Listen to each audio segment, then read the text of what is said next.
friend. My expression wasn't much better than yours when I first saw this. Your eyes aren't deceiving you. It's her. The famous singer, Robin.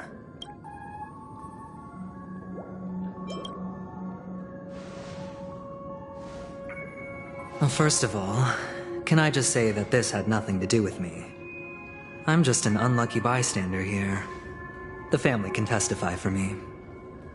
If you don't believe me, just ask anyone in the Bloodhound family. They hate me and they hate the IPC, so they'd never lie.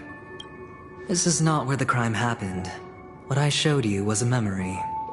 The most basic light cone manifesting tech, authorized by the Garden of Recollection and owned by the IPC.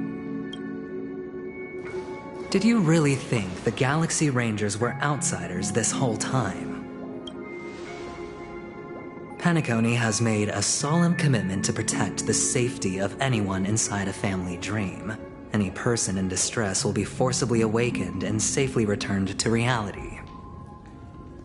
What gives them the confidence to make such conclusive statements? Because behind this promise is the harmony. The family's Dreamweavers link up their minds together to construct an unbreakable defensive line.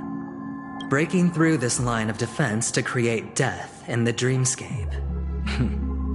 Not even a memo keeper could do that without the family's permission.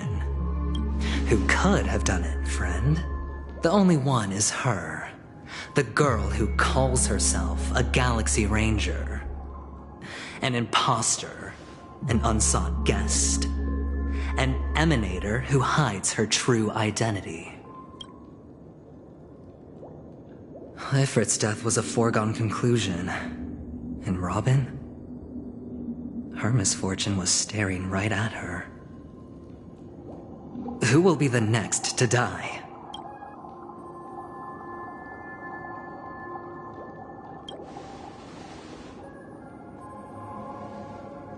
It's fine. Listen to your gut. Building trust always takes time, and I'm willing to wait. I just hope you realize that wherever that legacy is concerned, covert plans are already underway throughout Penacony. Everyone's got their own agenda. Careful you don't get stuck on the wrong side. If I were you, I'd keep my distance from Acheron. After all, any schemes out in the open are always going to be better than a monster in the shadows, right? Who's to say there isn't an even deeper conspiracy lurking beneath the surface? Memo Keeper, I think our little deal is finished. Aventurine is telling the truth. This memory is a real one, and there's no sign of any distortion grafting on. The IPC is not the Garden, and there are real limits to what they can actually do. But you know all this. Friend, let's not beat around the bush here. The thing is, I want to reach out personally to team up with the Astral Express. I told you I'm just not interested in scrambling for the legacy. I just came to Penacony for work. I'm here to retrieve some lost property for the IPC, if you catch my drift. I'm talking ownership of this frontier prison. This has all become a bad debt thanks to the cancer of all worlds. The IPC has tried sitting down for negotiations time and again, but the family wouldn't even take our calls. You have no idea how difficult these people are to deal with.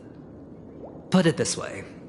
They've hushed up the existence of death before, so they can definitely cover up any news about Robin's death. It'll just quietly float off like a bubble and pop. Nobody ever being the wiser. That's not fair, right? So then, friend, I need your help. I have but only one goal. The family's front door is like a high wall, and to tear the whole thing down, I'll have to dig out a few chunks first. Once I find a weak point, the IPC will have plenty of means. Now we have our chance. So long as we can get to the truth behind her death, we can have justice for Robin.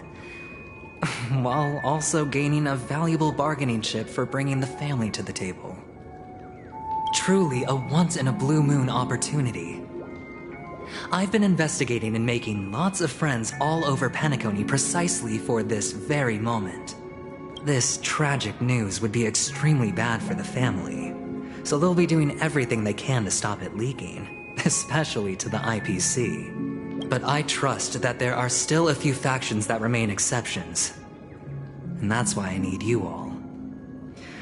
The reputation of the Astral Express precedes you, and the Harmony will give you the fairest of appraisals. You get to find out really what happened and seek justice, and I get to put it toward completing my mission for the IPC. It's what you call a win-win situation.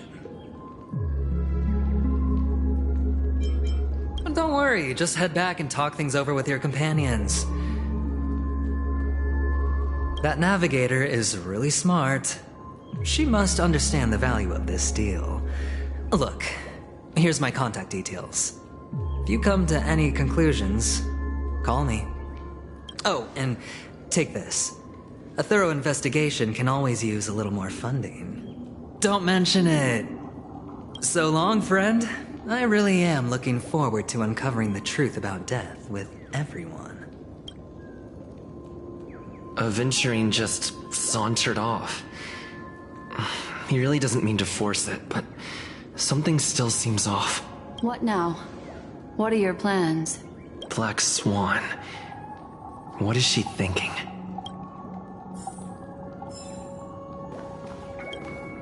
On the surface, this doesn't look like a bad deal for you.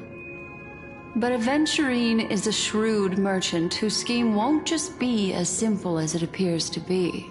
He doesn't know about Miss Firefly yet. But, judging by your reaction, he may have noticed something going on, and deliberately shifted topics to the truth of death, to try and pull you in line with his way of thinking. That's quick thinking and very sound logic. Aventurine is no fool, and working with him definitely has its dangers.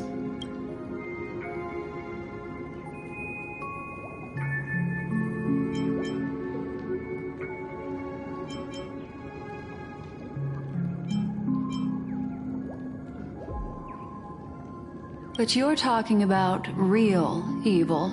Anyway, be careful out there. There's more than one way to blaze a trail. In a dark forest beset by wolves, ensuring your own escape to safety should be your primary concern. As for the other questions, I'm not sure the two cases were committed by the same culprit, but that massive wound looked like its winged blade. We've all witnessed it in action before. Plus, it seems unlikely that there would be two lethal entities loose in the dreamscape.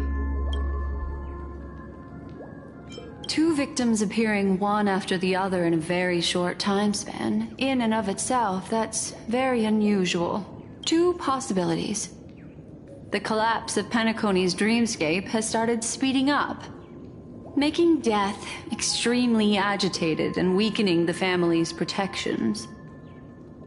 Or, everything has been planned out and executed by someone. If someone has chosen these victims deliberately, first a smuggler, then a family celebrity, then this murderer's motives are worth thoroughly chewing over. It's all happened so quickly, I can only make conjecture. After leaving here, go have a chat with your companions. I hope you can clarify the source of this confusion.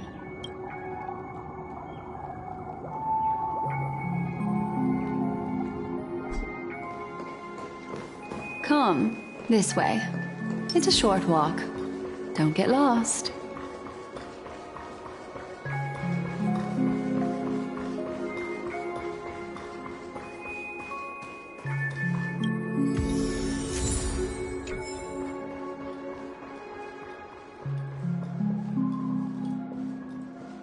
This way. This is where we part ways. All of this is like a nightmare. Unfortunately, the remembrance doesn't lie. What we just saw is the reality that happened, and it won't fade from our minds just because we wake up. But follow your heart, and don't be afraid. We all walk through this world casting shadows of different lengths, and ultimately, all we leave behind are precious memories. Hold on just a sec.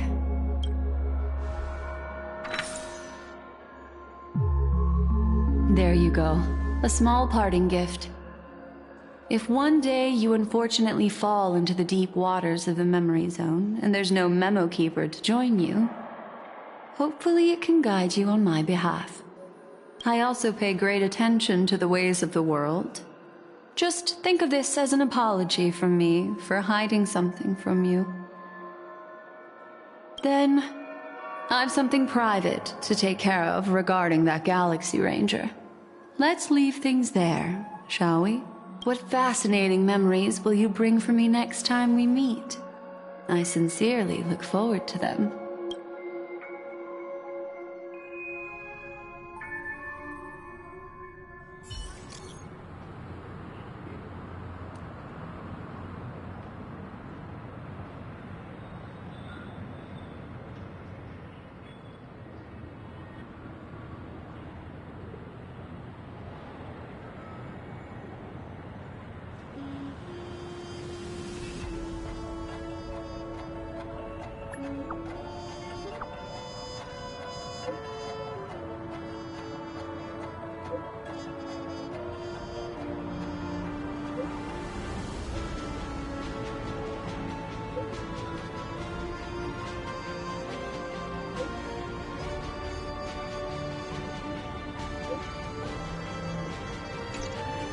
A family rep. Is Himiko okay?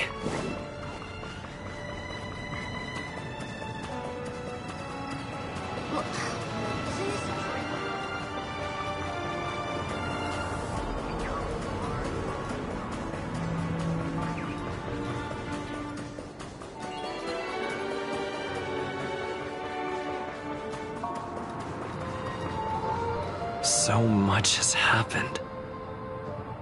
I should take a moment to gather my thoughts and wait for everyone to arrive.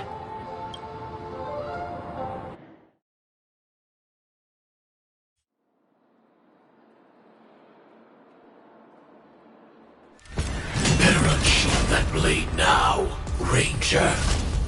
Do you still dream, Hunter? Of those slain by your hand?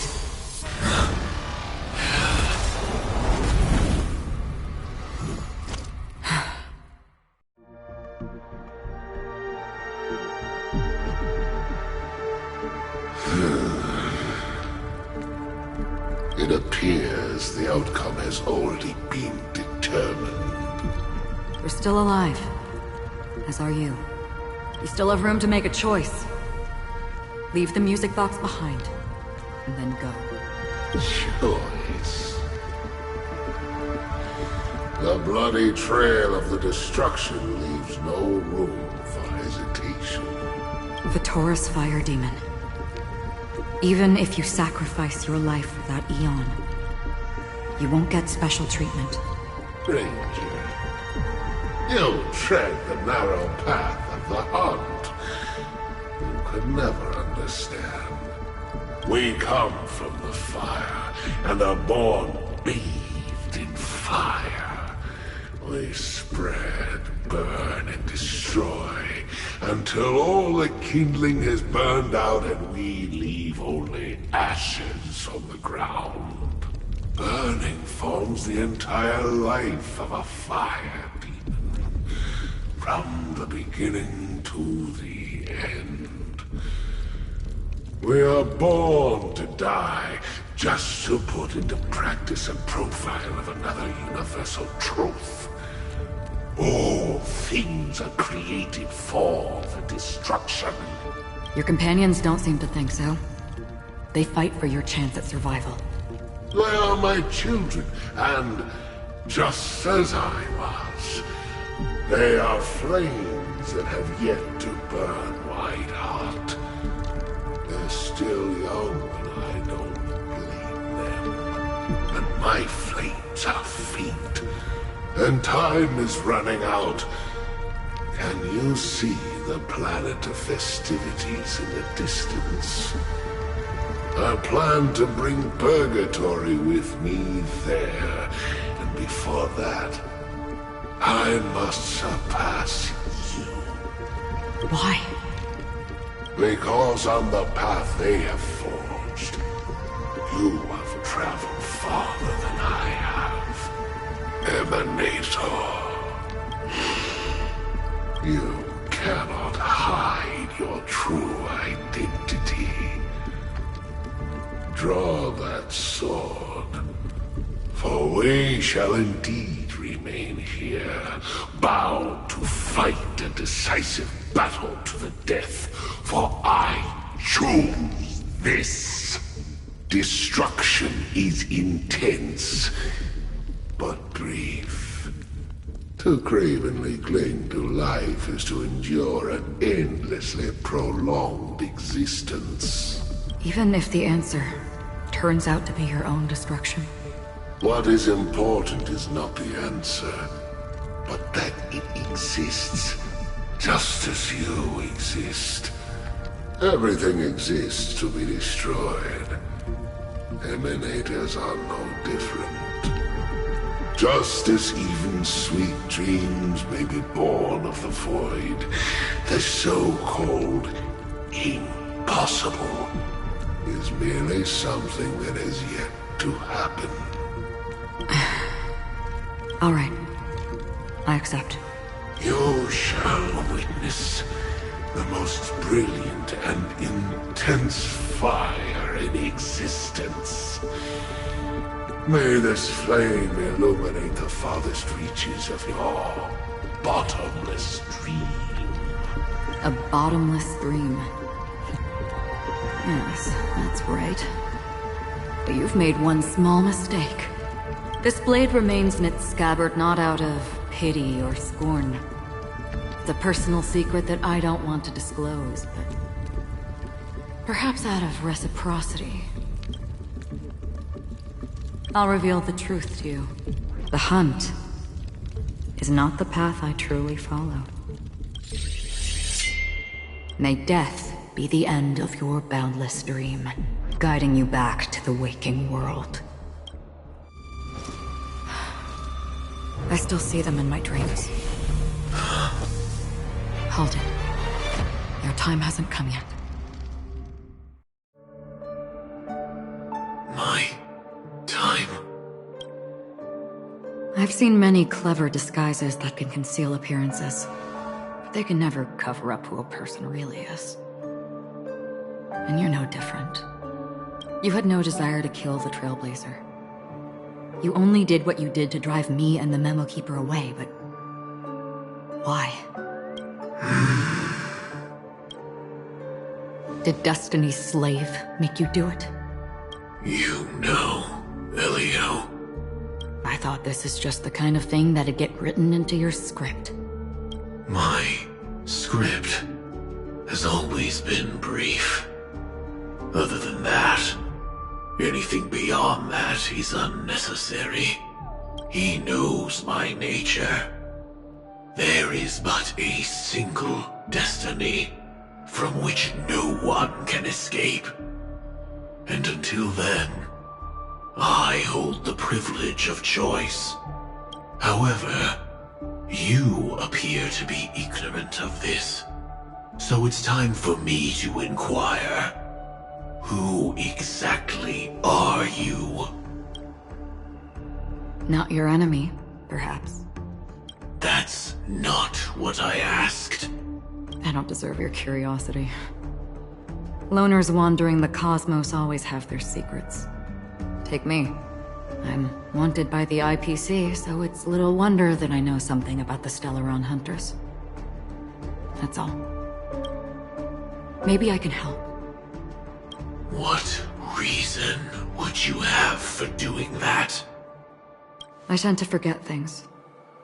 Which is why, rather than memories, I'm accustomed to using my emotions to capture what I normally wouldn't otherwise.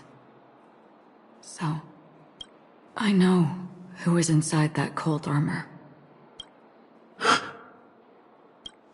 How about it? Ready to take off that armor and sit down for a talk? It's not yet time. I don't need help. But I can give you a suggestion that would make things better for you and me. If your goal is the Watchmaker's legacy, then go look into the family. Not only are they covering up the existence of death, but they're burying the past and the truth about what happens inside the dreamscape. Already on it. And the Astral Express is no enemy of yours. I know that. I just never expected to hear you say it. What's next then? The Trailblazer's been taken by Black Swan. Will you go look for him? No need for that. No harm in mentioning that Elio's only given me one instruction. Get all of the Astral Express to track down the Grand Legacy. I tried settling this in an easier and more direct way, but as you can see, here I am, confronting you. I failed. Can't ever go against the script. The so-called impossible is merely something that has yet to happen. That's it. Before we split, can I ask you one more thing? Is there anything else in your script about me? I'd like to know what kind of footnote I get to leave in that future foreseen by destiny. Unfortunately, not a thing came up. I knew it. Hang on.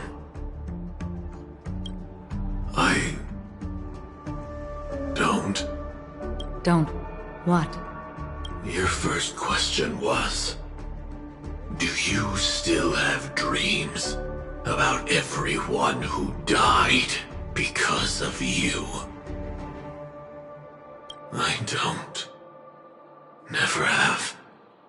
I was born without the ability to dream. I live for this cold, harsh reality. For a little light. And to burn. To keep on burning. Until I turn to ash. So, I really envy you. Is that so? Then you're already living in the waking world.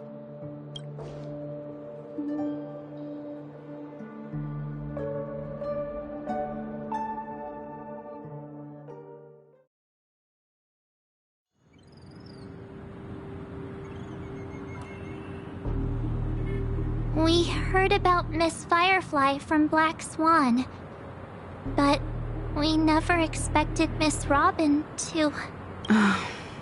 I'm sorry that I couldn't be with you then.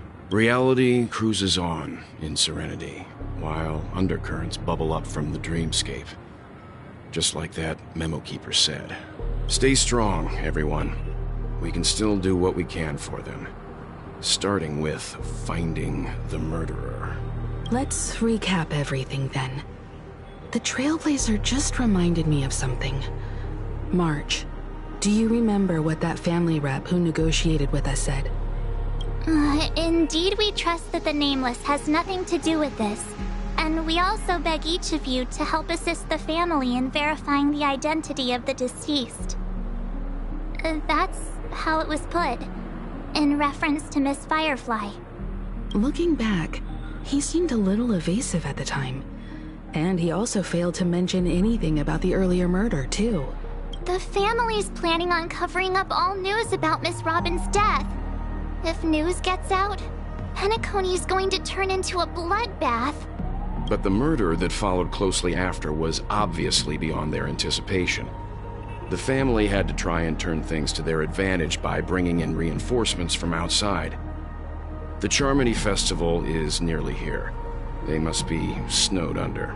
It may also be that Miss Firefly's murder had so many witnesses that it couldn't be covered up. So they went with the flow and let more people on the scene to control the situation. After all, the nature of the two murders is fundamentally different. The family's first protective measure should be against malicious actors among the guests, such as that IPC envoy.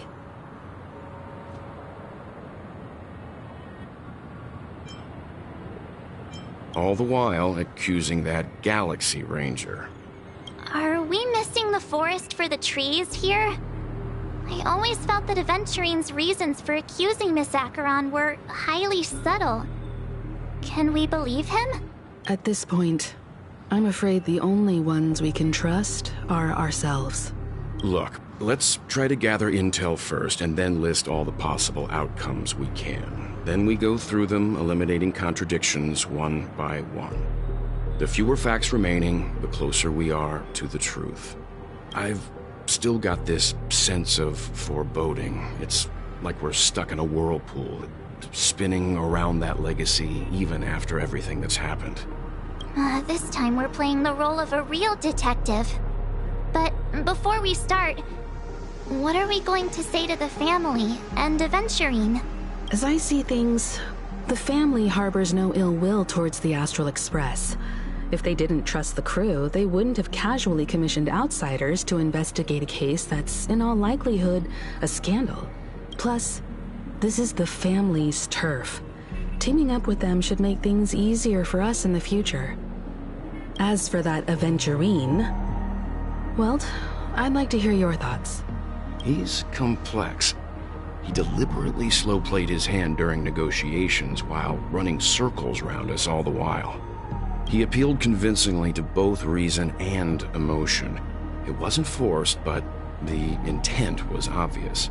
Still, it's good to have contacts among all this uncertainty. Aventurine showed his skills, and as far as our interests are aligned, he can become a reliable ally. We also need to keep a certain distance from the family. Never let them get too close. Teaming up with the IPC helps balance that out. If either side makes a move, we have the option to pull out. So you suggest accepting Aventurine's proposal to team up? Yes. It's risky, but we can only wait until both sides have played their cards before making any further judgments. I get why, but there's a whole lot of bad guys and girls around here, and I'm worried about getting stabbed in the back. He's been bullied a few times now, and I can't stand it anymore.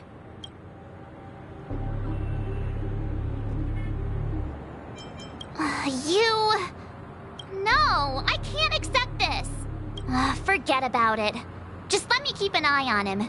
If that doesn't work, we can just turn the tables and use him instead. Then, could you please reply to Aventurine? Everyone, take this time to put together your thoughts.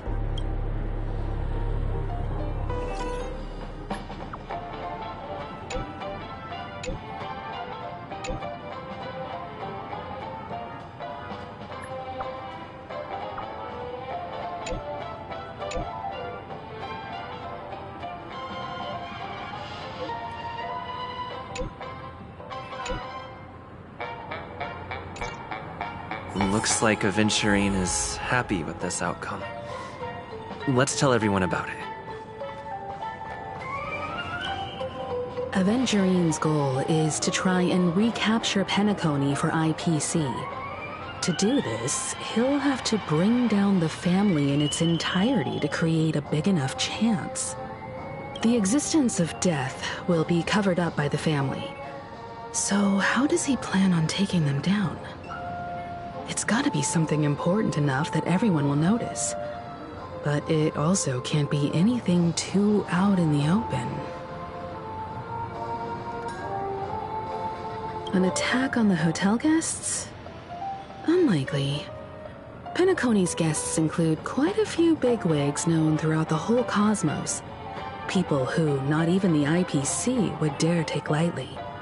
Aventurine is a shrewd merchant, and there's no way he doesn't know that.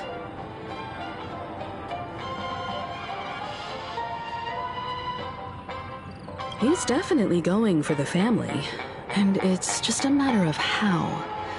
The harmony is strong in Penacony, and almost impossible to take on head-to-head.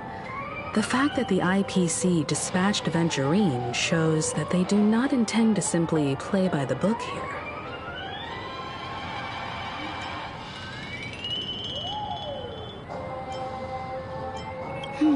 I was also considering this possibility. Especially because he respects you so much and has sought you out before a few times. Perhaps he's also unsure of your intentions and is probing you.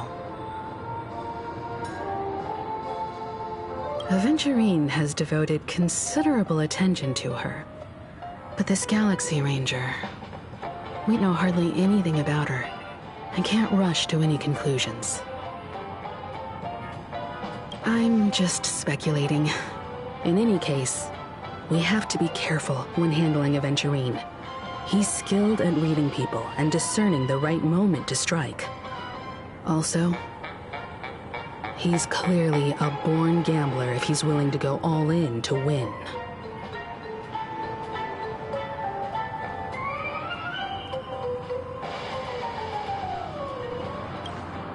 Aventurine said something that concerns me. He accused that Galaxy Ranger of killing Robin without any evidence whatsoever, but said nothing about her connection to that memory zone meme or why he was stalking you. It was a groundless accusation, which only serves to make him seem more suspicious.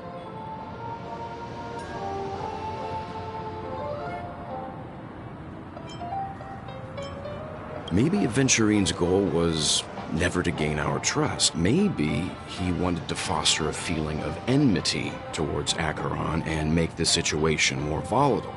Two birds, one stone. However, I asked Don Hung back on the Express to confirm that story about the Annihilation Gang and the lost messages. It wasn't something that Aventurine made up out of thin air. You've met her many times now. What's your impression of Miss Acheron?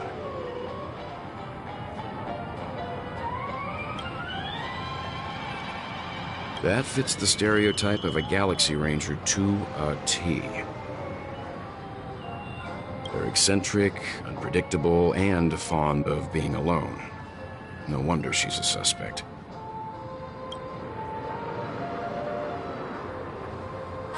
I love Clocky. Checked off the list.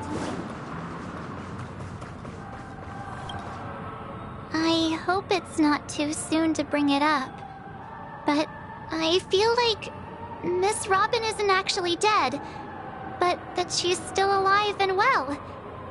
Somewhere. That everything's just some horrible prank. Because aren't we supposed to be inside a dream? How could someone die in a beautiful dreamscape like this? Shouldn't only good things happen here?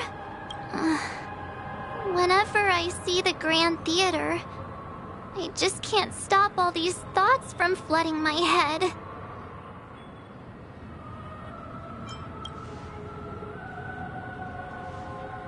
Yeah, of course. At times like this, we're so lucky to have our crew. The family and the IPC. Everyone has their own plans going on. Everyone's still having a great time out there on the streets. Nobody knows what's happened. It's all so unreal. As if Firefly, Miss Robin, and us. We're all outsiders from another world. Aw, what a mess. I really want a nice cool drink of soda to help me calm down.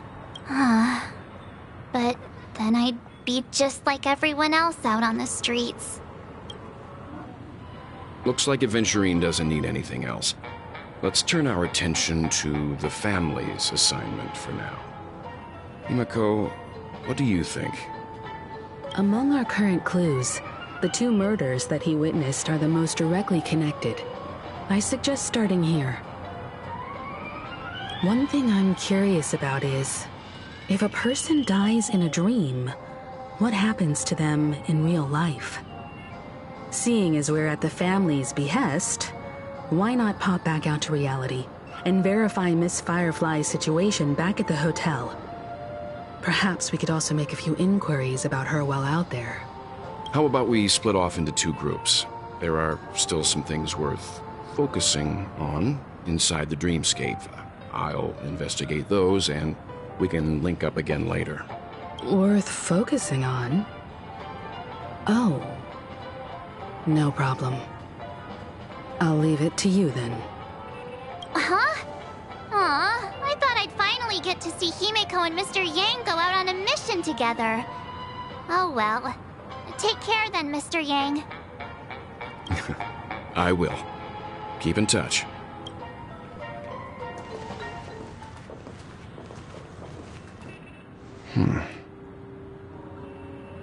Honored guest, could you come out for a second?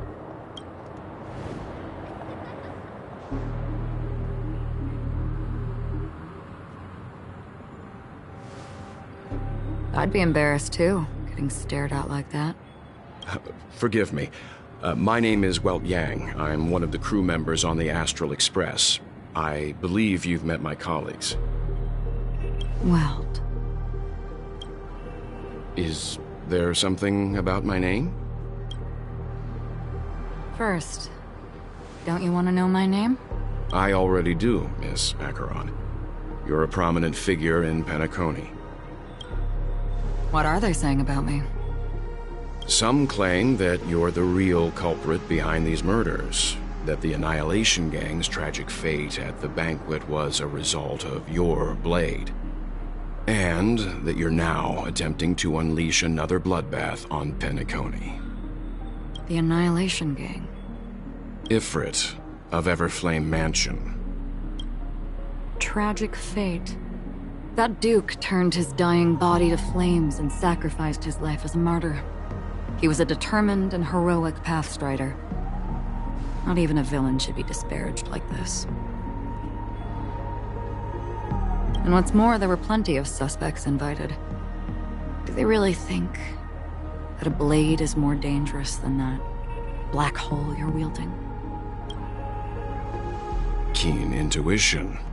Not even the family managed to point out the truth behind this cane. So you must surely know, Miss Acheron, that peering into a black hole is not a wise move. As a potential threat, your knowledge of us has reached uncomfortable depths. Reveal your true identity and intentions. Otherwise, brace yourself for gravitational disintegration. That shouldn't be necessary. But if it makes the Nameless feel less defensive, I'll be happy to abide.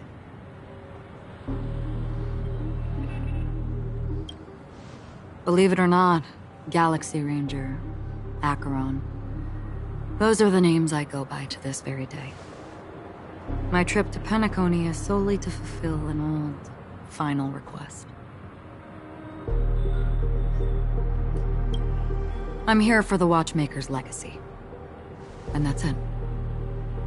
I think I've been honest enough.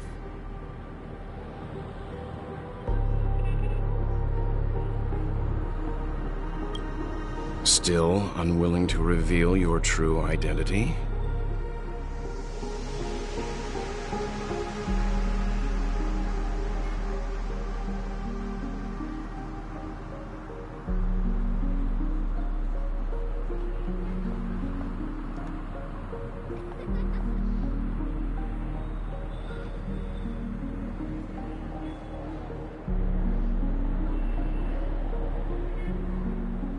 It's not that I don't want to.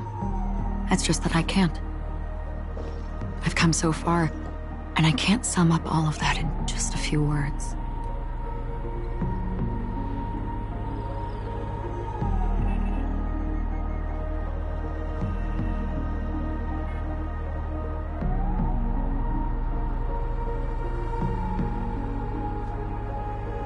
Everyone has their own unspeakable past. secrets that they don't want to be revealed. And I won't be asking any more questions, such as why the Astral Express is roaming around the cosmos with a Stellaron on board.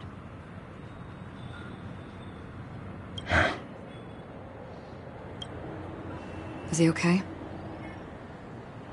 That memo keeper didn't do anything, right? He's fine. Let's stick with the topic. Gaining my trust all depends on how much you're willing to reveal. I've run around many different Penacony dreamscapes just to try and find that legacy. And during this period, I came into contact with quite a few guests. In the process, I gradually came to realize the secret of Penacony may be closely related to the Trailblaze. That's why I've come to ask for your help. I don't have enough proof yet, but I'd like to speculate something. The source of all tragedy lies within the family. If you could trust me, we could find the proof to support this claim together. Mr. Yang, I think you've come to the same conclusion, haven't you? Let's leave it at that. For now, I'll choose to believe that you bear no hostility. Share your findings with me, and me alone. I don't want vague conjecture to interfere with other people's judgments before we find solid proof. Mm-hmm. By the way, would you like something to drink? Before we go, how about 2 cups of Wake the Heck Up?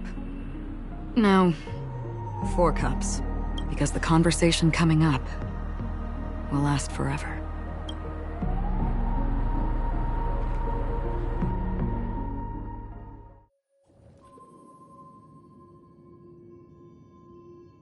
I've been watching her closely for a while now, and the first invitation was in the banquet hall of the hotel. She just sat in one corner, keeping silent, chugging down a couple cups of Wake the Heck Up. I told her it's a pungent, bitter beverage, not the taste of sweet dreams. Only for people allergic to Soul Glad. And she said, Really? But I don't taste any difference at all between them.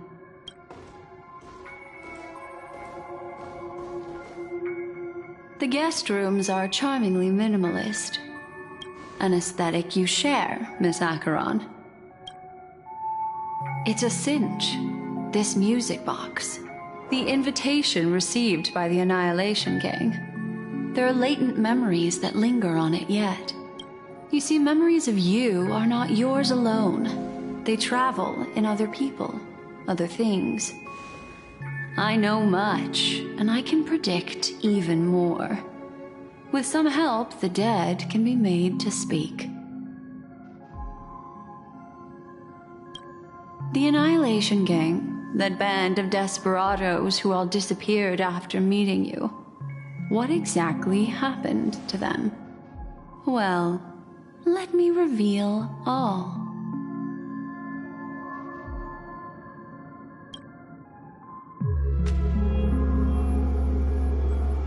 Gradation 12. Dreamscape 12. Father, I dedicate this to you. Well done, Dubra. Wherever they go, shall be met by annihilation. There it is. It's hazy, but it's Ifrit's voice. The other one is probably his progeny. This is the residual memory from when the invitation was first delivered. They were abruptly interrupted. Then, what happened next is... They sought refuge in the land of sleep, merely wishing for undisturbed rest, away from the storms. Children of the flame, this marks your rite of passage. She won't be necessary. I alone am enough. When have those on the path path of destruction. Fear death. The Everflame Mansion has set out on a journey. Those poor people, they have no idea what lies in wait ahead of them. Memory recovery is going well, but slowly. She'll be here soon, and time is short.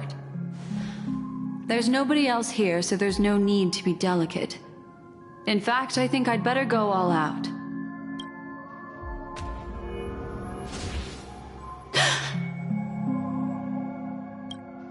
What happened? The memory after that is blank. How is that possible? This music box fell into Acheron's hands, and she brought it to Penacony.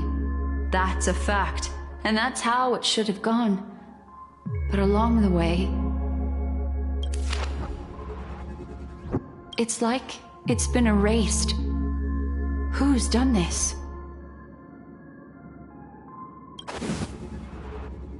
Who are you? Who are you? It's... No. Is this not a memory? Oh, a memo keeper. Do you serve the Garden of Recollection? Or the Cremators? My name is Constance. A pleasure to meet you. We were supposed to meet in Penacony and spend an unforgettable time together. But that seems unrealistic. Dolly is not welcome on the banquet store, and I don't need a coming-of-age ceremony. And you, I know what you're looking for. Want her secret? I can give it to you, and then you can enjoy the banquet for me. I wish you unforgettable memories. Oh. A phone. Wanna listen in?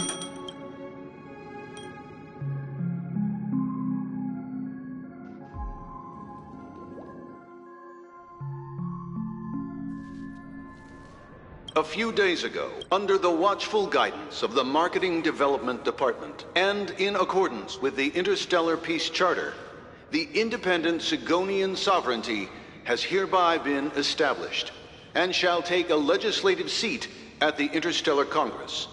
The formation of the Sigonian sovereignty is of great historical significance to the Sigonia system.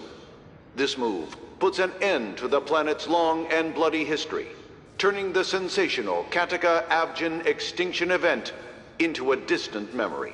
Sigonia 4 is located in an unclaimed zone at the intersection of the Denise, Prothean, and Dorneau star clusters. The planet's surface environment is known for being extremely harsh, constantly faced with the threat of impact from small-scale celestial objects. This is why very few intelligent species have made this planet their home, dividing themselves into several tribes to eke out nomad lifestyles as they struggle to survive the arid desert wilderness. They have developed their own folk beliefs that are independent of the Eon belief system. Sigonia. Sigonia. Ravenous eye of the storm, spurned by all the gods. Land of rock, but not water. Lightning, but not rain. Blood, but not tears. You beat us with your falling stars. You lash us with wind and storm. You chew us up with the cracked earth. You promised us a land of honey, yet yoked us beneath a sword of bitterness. Oh, Gaiathra Triclops, if thou can hear me, please open up thy 3 eyes and gaze upon this child. When you took his father, my child was still sleeping in my belly. And where my husband went, I too soon must go. I don't ask for a peaceful death. Just for you to tell me, does the baby swaddled sweetly asleep? Does he dream of his mother's heartbeat and the sound of falling rain? Please tell me whether this life is all just a fleeting dream. Otherwise, why would this child be born to face impending death? Mommy! Mommy! Mommy! Rain! It's raining! Raining?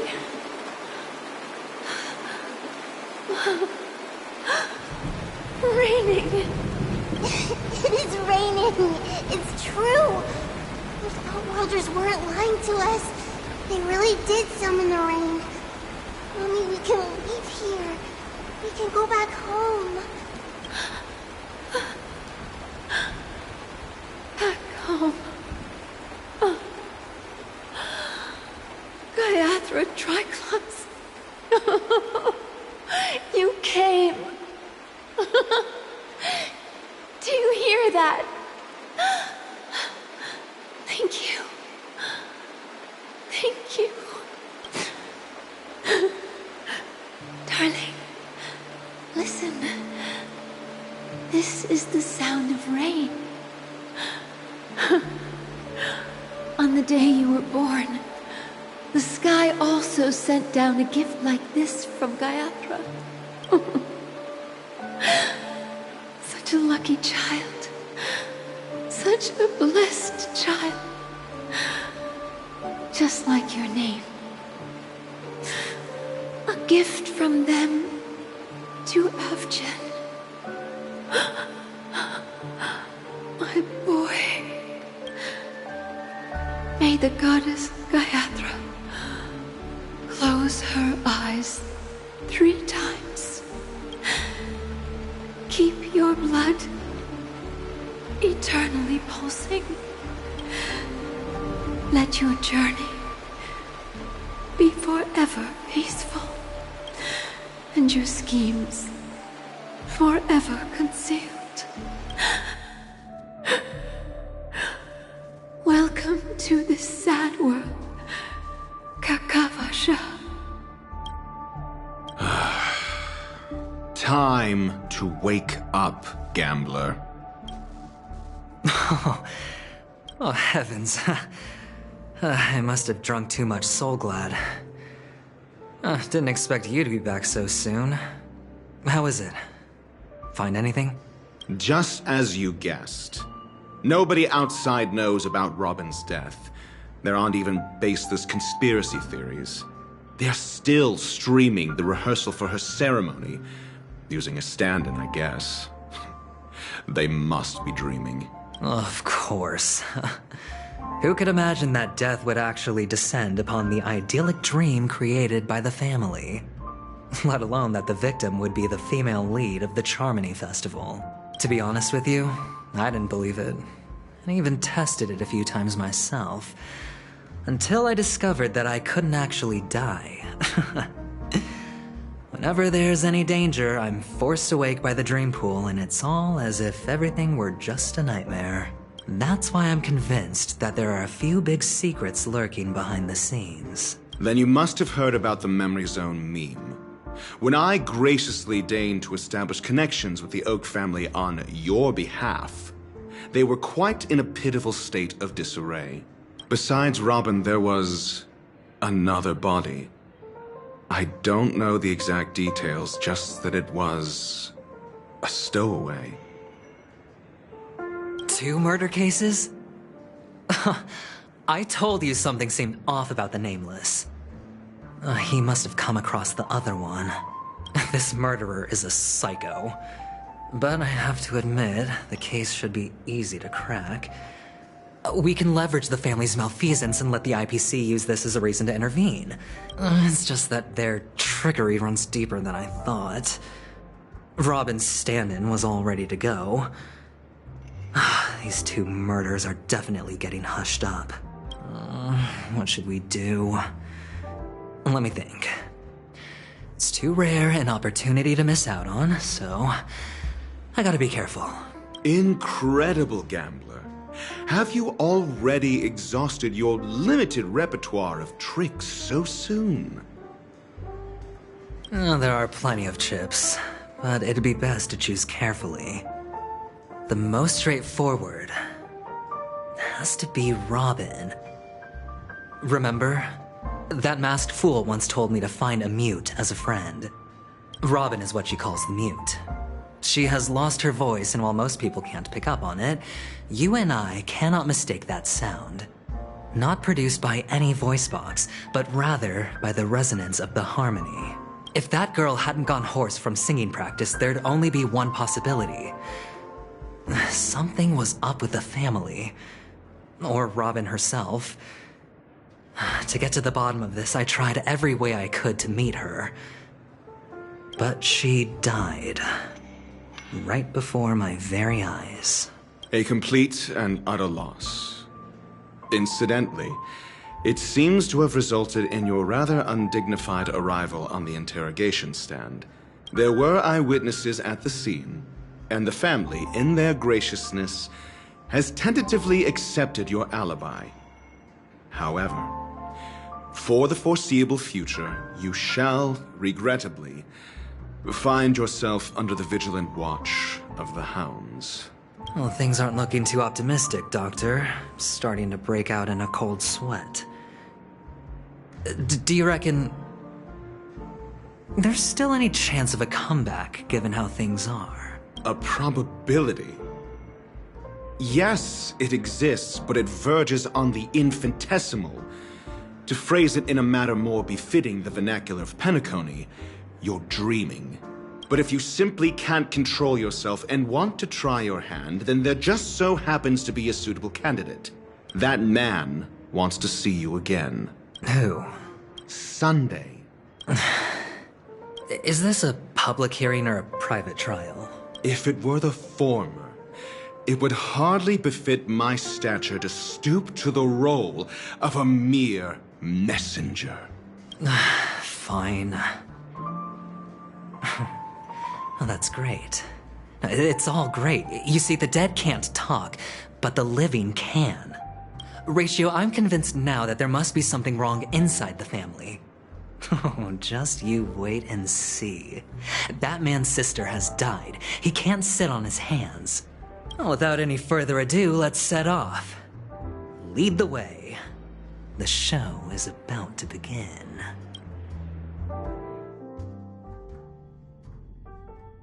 We're here. The Dewlight Pavilion is the Oak family's fortress and a place where heads of the families meet to discuss great plans for Penacony. Fortress? I like this metaphor.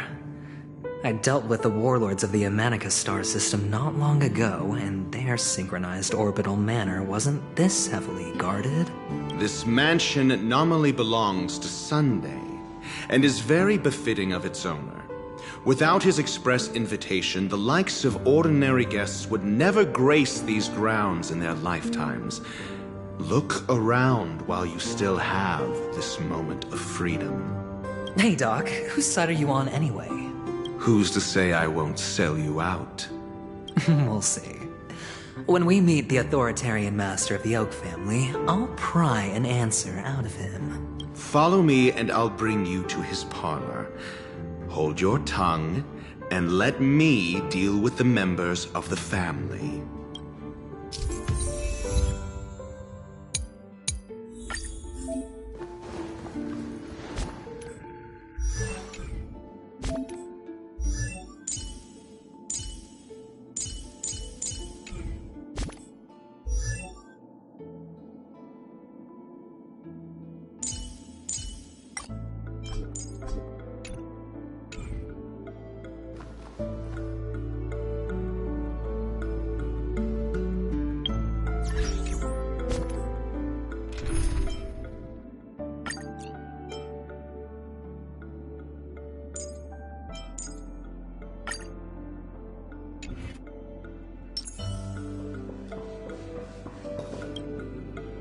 Hey, you two! That's a place of business. No entry. I was requested by Mr. Sunday to bring him the suspect. My name is Ratio. He should have mentioned it to you. Oh, I remember you. Veritas Ratio. Your punch virtual particle clock is impressive. Excuse me? The one on your head. Of course, it's nothing compared to my full pocket dimensional annihilating power armor of the Mobile Knights. Right, and as I mentioned, that fantasy raiment of yours doesn't exist. That's because you can't see it. Like I say, only family can see the glory of the Mobile Knights. Enough. Get going. Don't keep Mr. Sunday waiting. It seems like the idiocy index here is no better than it is out there.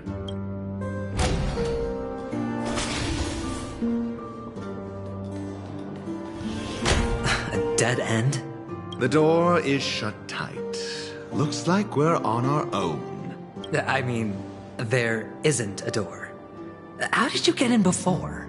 For security reasons, the family built the administrative site deep in the dreamscape, with the mechanisms hidden in these Nightingale statues. The direction of the statues can be controlled. On the previous occasion, an attendant named Kona had gone to the side room to verify something before setting the statues in the correct positions. Well, maybe we should do the same. Let's go and take a look. Of course, we can also use brute force.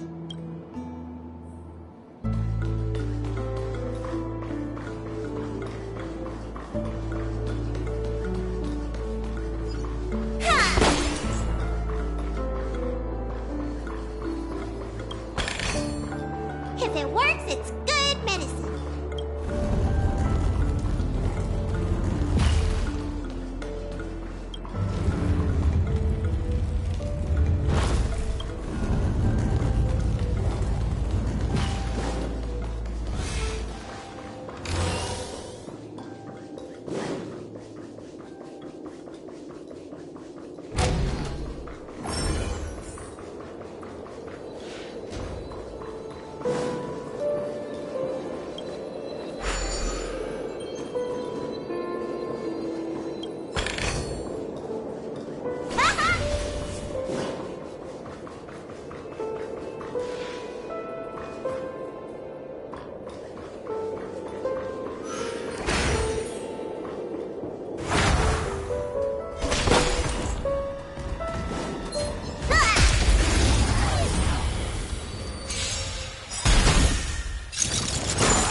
Relax.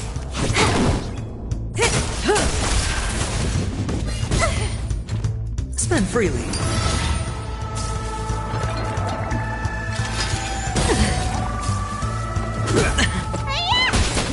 Stand still. All in. Time to say bye. Boom.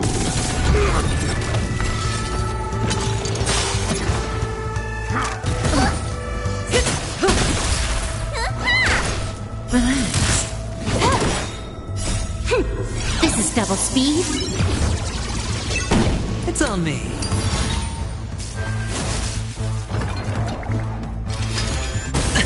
Watch your head. Bust. Or maybe I'll take it all.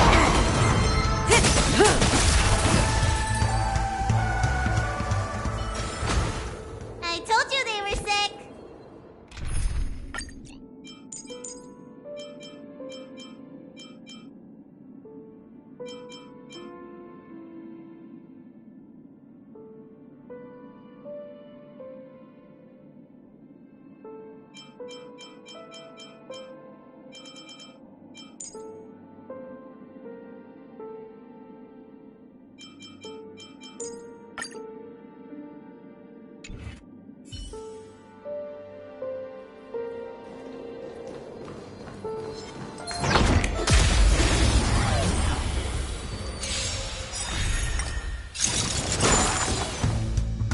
Disappear among the sea of butterflies. Illusions of the past.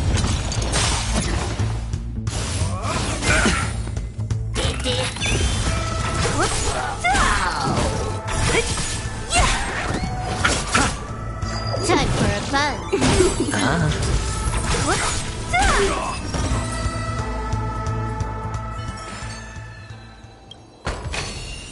A reward with no risk? I'll take it.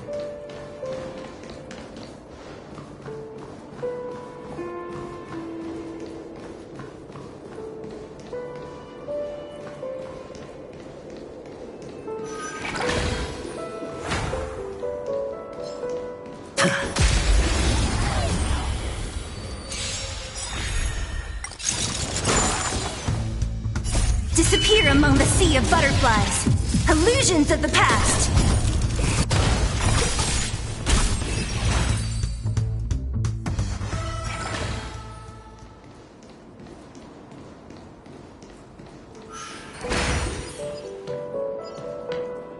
Six nightingales facing in different directions. An obvious hint.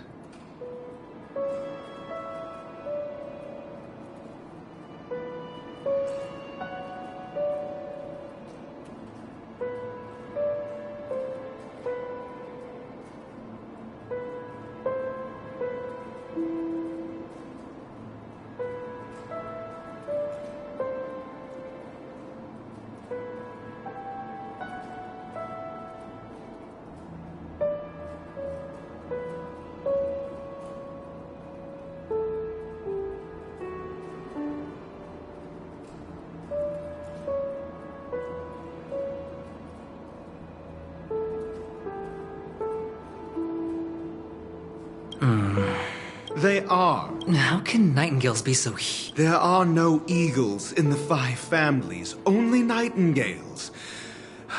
Why am I wasting time with you on this?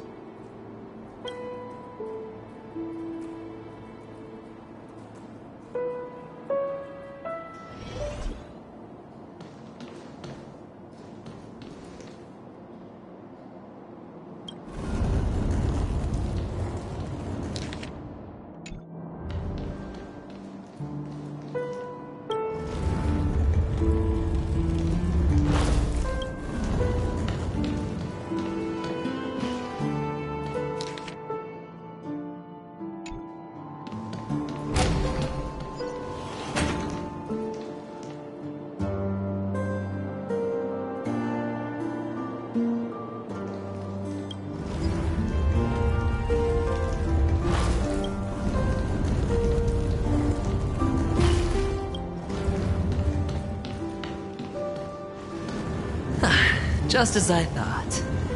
Here's the correct answer. A truly miraculous discovery. Perhaps I should offer you the chance to join the Genius Society. Really? Well, I thought you'd given up on that already. I was being sarcastic. Can't you tell?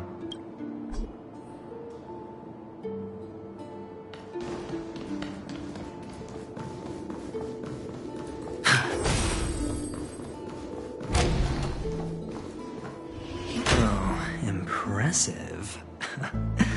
So much for Mr. Sunday's reserved, virtuous image. Do you need me to remind you? We're in a dreamscape. No matter how grand the mansion looks, it'll not affect Penacony. Stop wasting your time nitpicking the family here. Yeah, you're right. The only way to destroy the family is death. Sunday must have thought the same. Let's head down.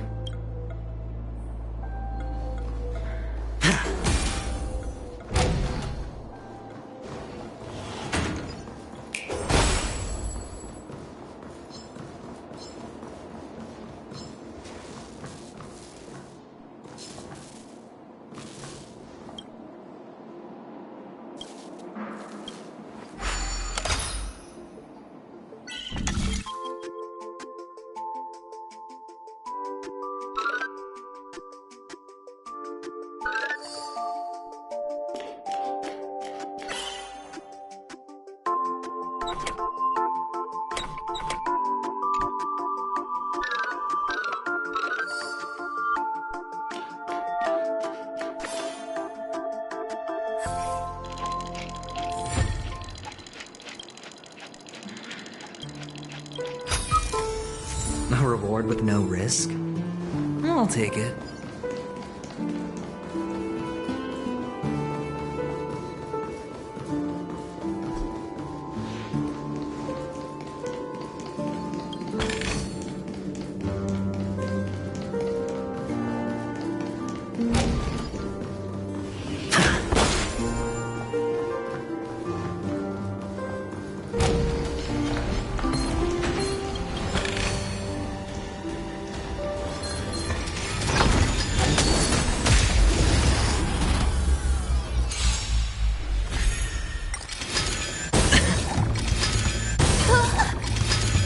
No dirty tricks. Watch your head. Time for a buzz. Bust. Or maybe I'll take it all. Disappear among the sea of butterflies. Illusions of the past.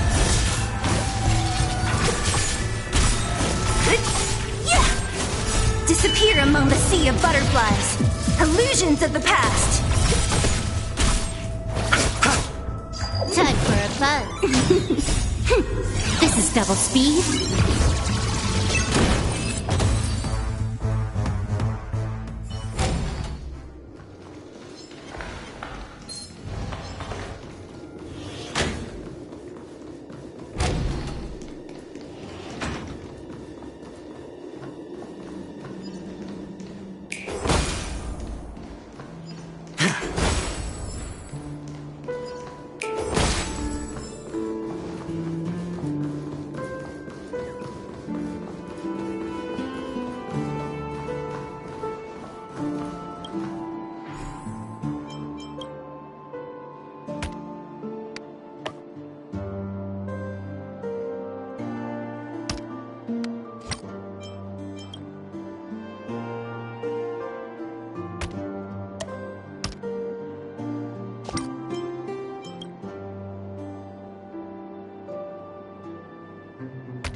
A 10-to-1 payout?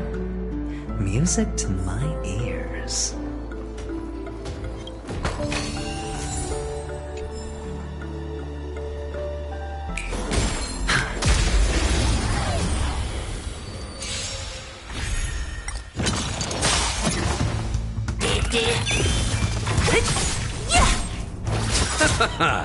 The dead return! Time for a buzz.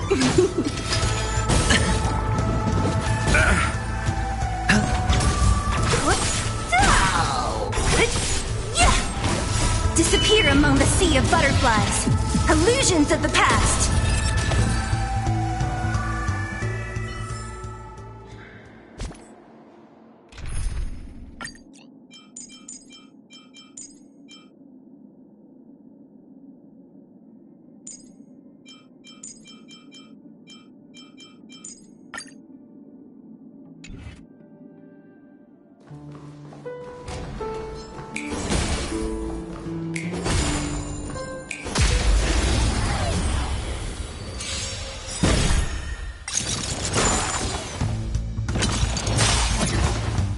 Feeling spiffy?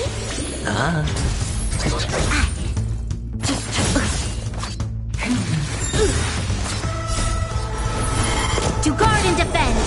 Crush them. Spend freely. Bust. Or maybe I'll take it all. Lend me your strength. It's on me. No dirty tricks. Feeling spiffy? Can you find the answer? Spend freely. Lend me your strength. To guard and defend. Crush them. It's on me. Bust. Or maybe I'll take it all.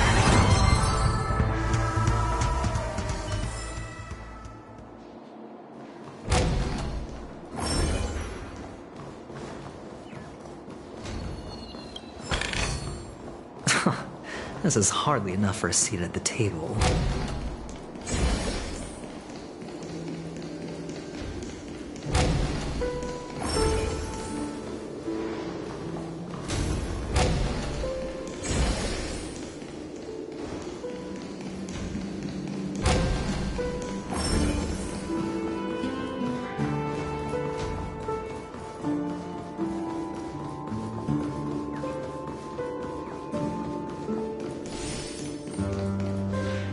Hold on. Huh? What's wrong? Are we heading the wrong way? No, but this door is locked. My friend? Did you really make an appointment with him? It's a trial. You got to prove your worth to Sunday before you can speak with him. If I'm not wrong, we need to find a way to open this door in the hall or this place will be our prison. Oh, an escape room. My favorite. Get serious. I've no time for games. Let's head back.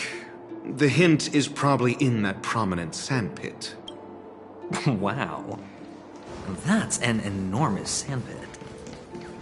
I'd love to...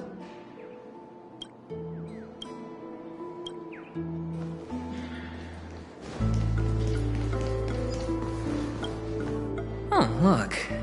There's a noticeable gap in the model. I believe you're right. There wasn't a gap before. That man must have done it intentionally. Well, with your brilliant mind, you shouldn't have any trouble recalling what was here last time. Right, Doctor? Of course. Let's look around. When I see it, I will know it. Fine. Fine. Why do I feel that we're pursuing a degree in burglary now?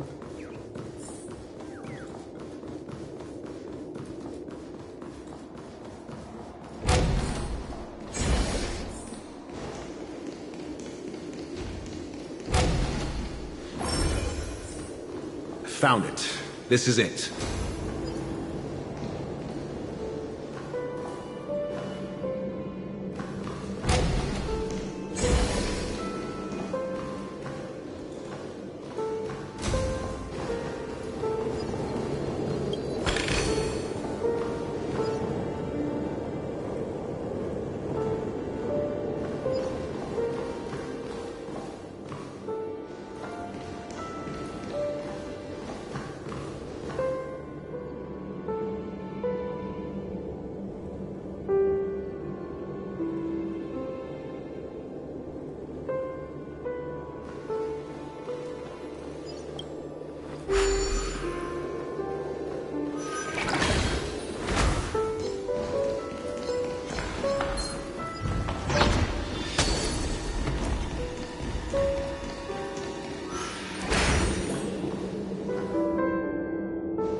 reads Gulliver's Arch.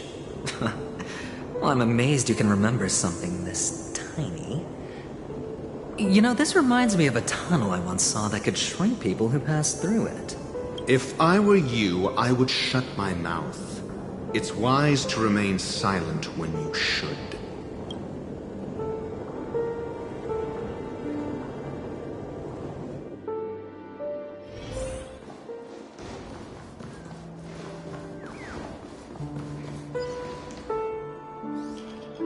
Oh, this reminds me of one of those building toys.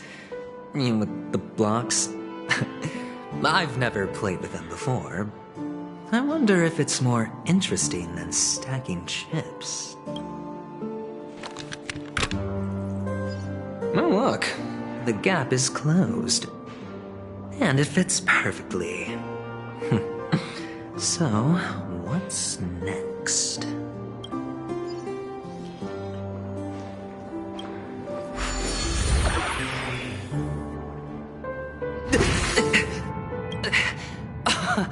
Oh, good heavens. Did I drink? Am I still in a dream? Indeed. Oh, Doctor, you're huge. It's me! Down here! In the sand pit! Oh, actually, I think we could make this work for us. Just find a way to slip me into Sunday's collar, and I'll infiltrate the family just like that. Oh, fine. I was just kidding. Let's find a way to open the door.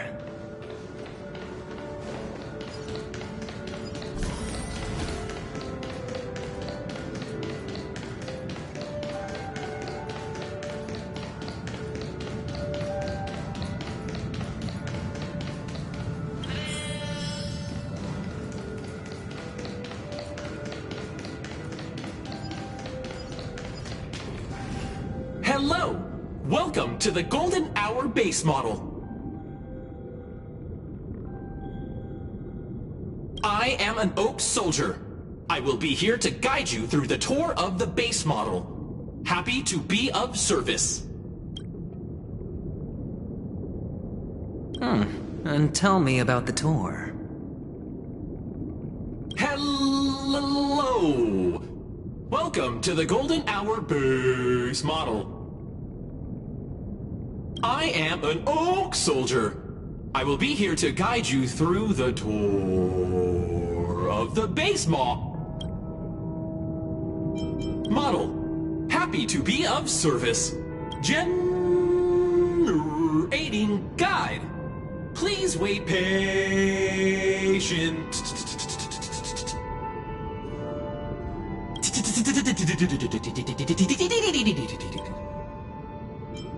Found the nearest check-in spot. Please look behind me. A capsule machine model.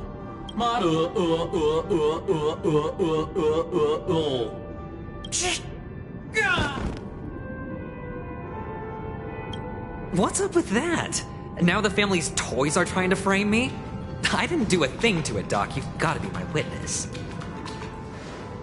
Oh, capsule machine. There's no mechanism on the floor. Could there be one at the top? Doctor, do me a favor.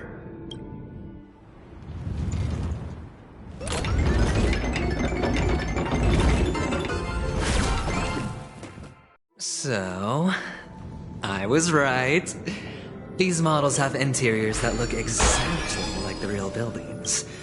The only difference is that no one lives in them. Funny that Sunday puts a miniature that makes him seem like a giant by comparison. Right where he can see it first thing in the morning. Insecure much?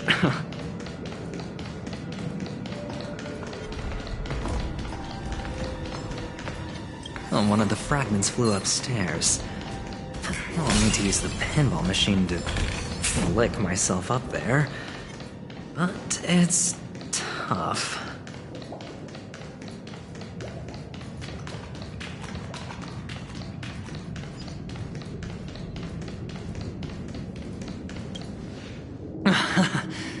Oh, great. There's another pinball machine base here. And it's empty too. Doc! I'll need your brain power again. There's no need to yell. I can hear you. The pinball machine must be hidden somewhere in the hall. Like the arch. Wait here, and I'll be back in a minute.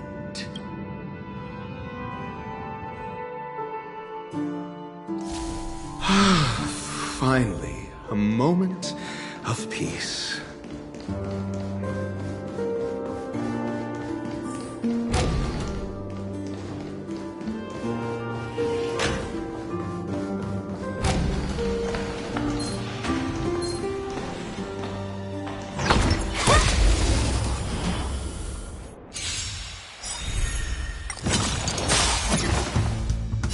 Time to say bye. Boom.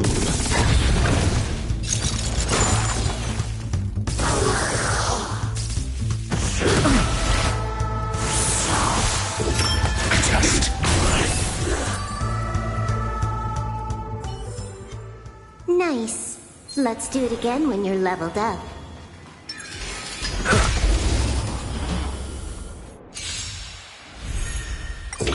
Answer me. 0 points. Time for a buzz. This is double speed. Converge and awaken. No matter. Just.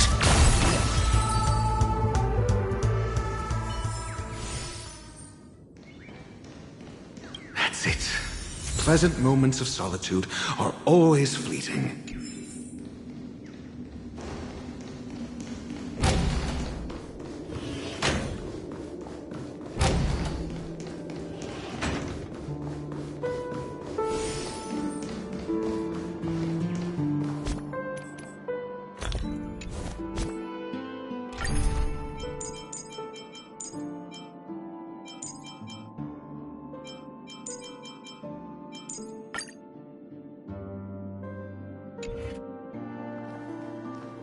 Oh, you're back.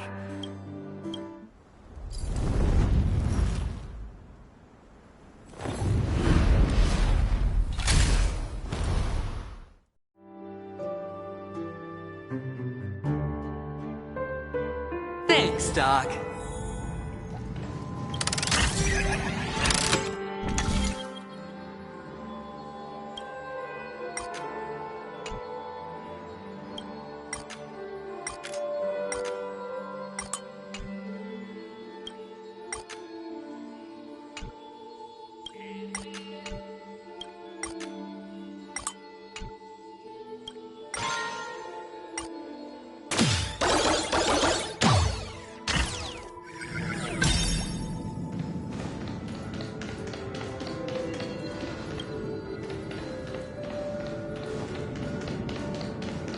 Oh, Ratio, you should come in here and take a look. The view here is breathtaking.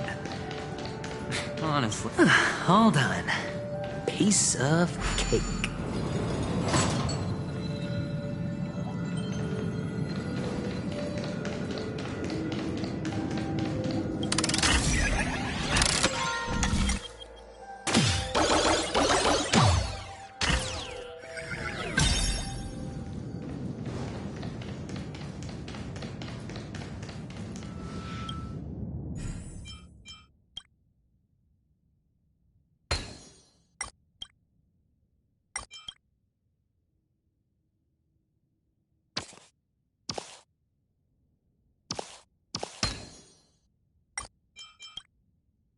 And the joyous tour of Toy City has come to an end. It makes me feel sad. Oh, Penacony isn't all bad, right? I'll use this interesting experience as a talking point at the poker table.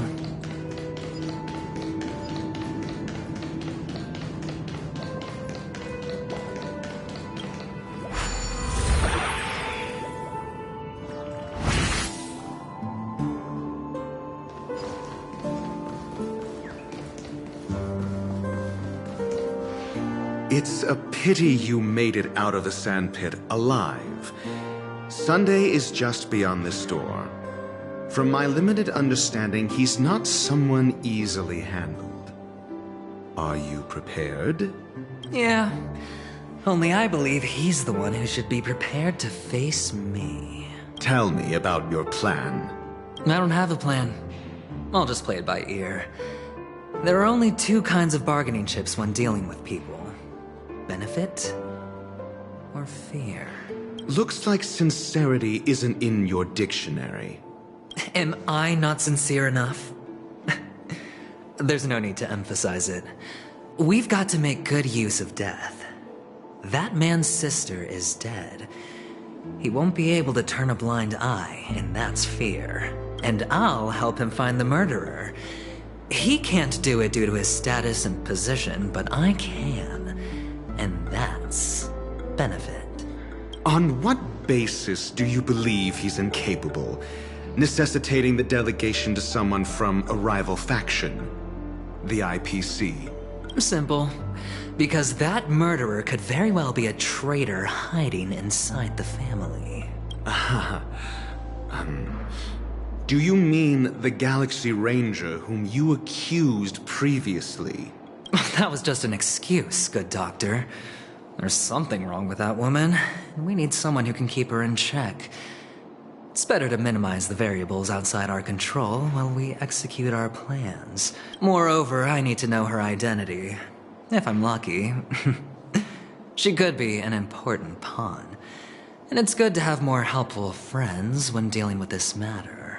But honestly, the murder case is likely unrelated to her. I believe my standpoint. There's a rat in the family.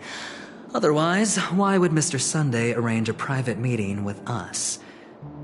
This isn't an interrogation, but a secret negotiation. We'll see. Using Robin's death as a bargaining chip, I'll win back my freedom and power. In the end, I'll ruin this beautiful dream and create the grandest death. If the chance of winning is just beyond this door, even if that chance is close to zero, well, you can't win if you don't play, right? Ah, the charming audacity. To think that you, of all people, might emerge victorious, dear gambler. 3 chips are enough. All or nothing.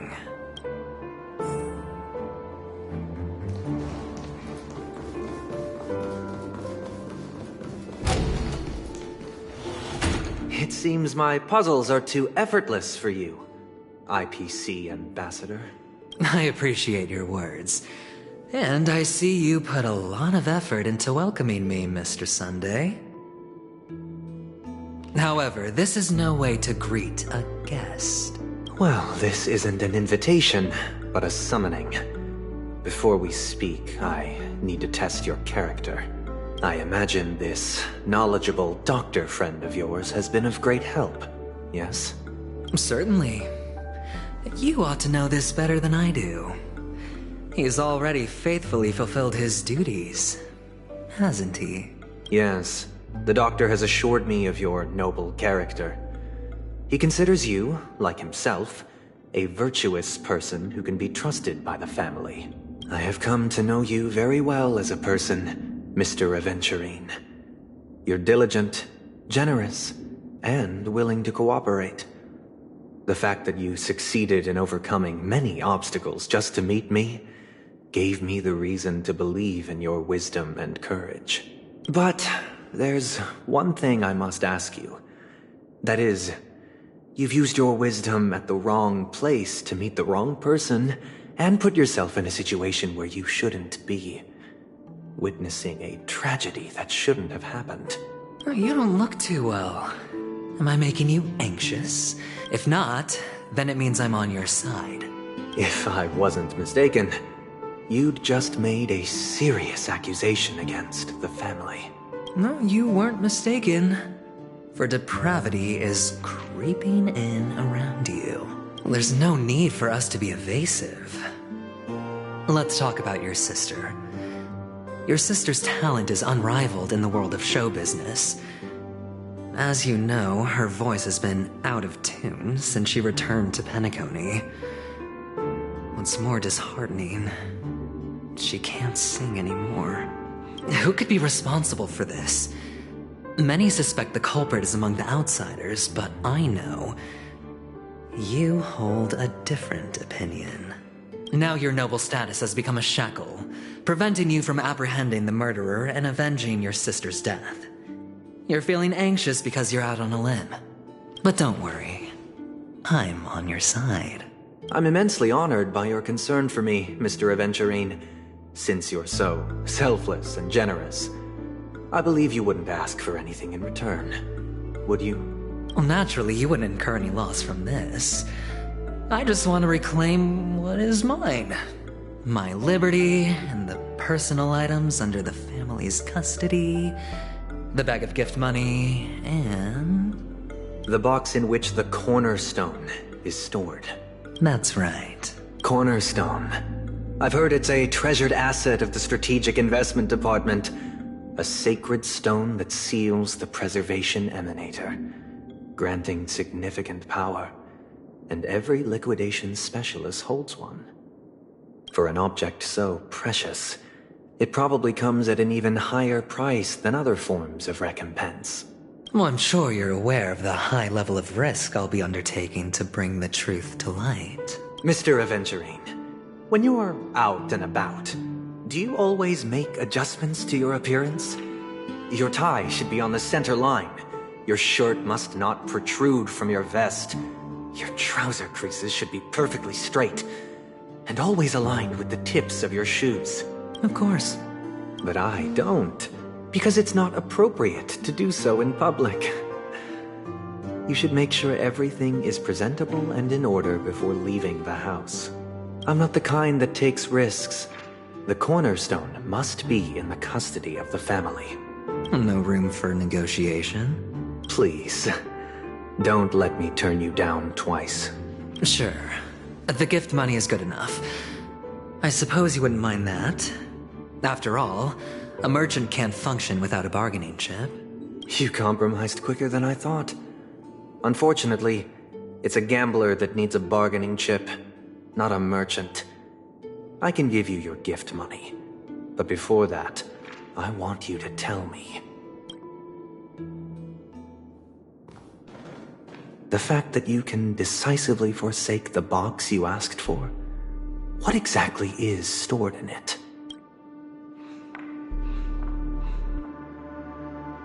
Oh, triple-faced soul, please sear his tongue and palms with a hot iron, so that he will not be able to fabricate lies and make false vows. What have you done? Under the light of the harmony, all wickedness is revealed. I implore them to shed their light, and I'll ask you questions on their behalf.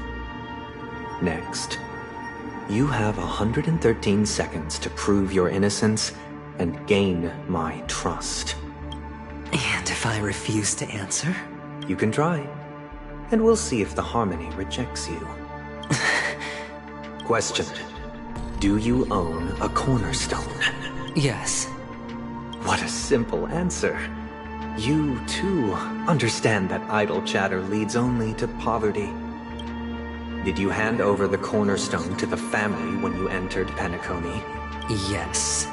Does the cornerstone you handed over to the family belong to you? Yes. Is your cornerstone in this room right now? Yes. Is your memory free from any kind of tampering or deletion, encompassing but not restricted to the techniques of the Garden of Recollection? Yes. Are you an Avgin from Sigonia? Yes. You even know about that? Do the Avgins have any ability to read, tamper with, or manipulate one's own or another's mind? No. Does it matter? Do you love your family more than yourself? Yes. All the Avgins were killed in a massacre. Am I right? No. Are you your clan's sole survivor? Perhaps. Do you hate and wish to destroy this world with your own hands? I don't know. Interesting. Now, the final question. Can you swear that at this very moment, the Aventurine Stone is safe and sound in this box?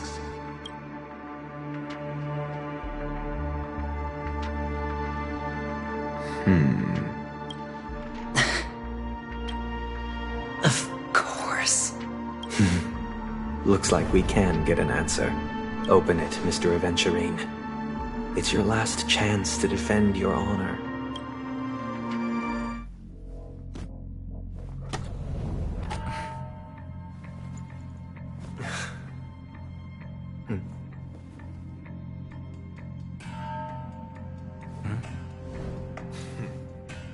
Please.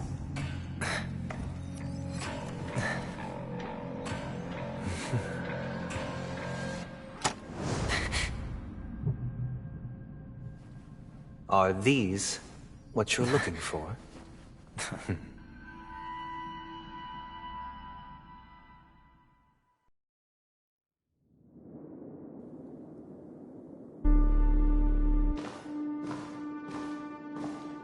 Since you came as promised, learned doctor, does this mean that you are willing to take the side of the family in this farce?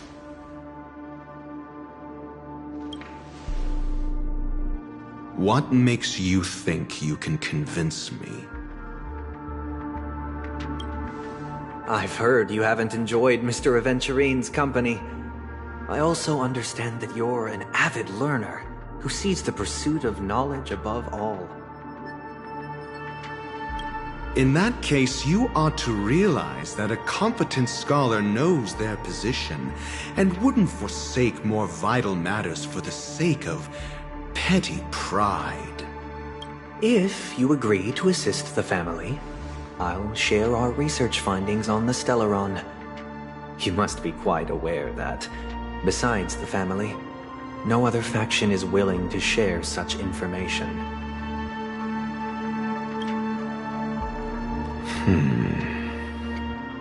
Cut to the chase. What do you need from me? I need Mr. Aventurine's comprehensive plan. Haven't you confiscated his cornerstone?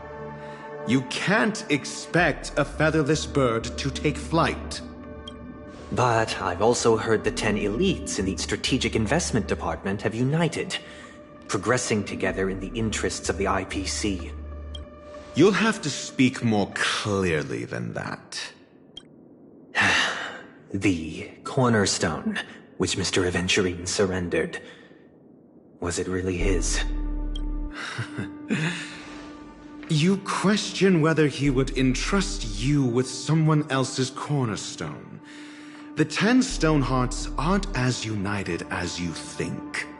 Cornerstones are significantly more precious to them than their very own lives. But you know that he's a crazed gambler. The more vocal he is about it, the more cautious I must be. I never imagined someone would share his way of thinking. Honestly, you should see a shrink. Bring it. The box containing the cornerstone is unique, and only IPC senior staff and related members can access it. But I happen to be among them.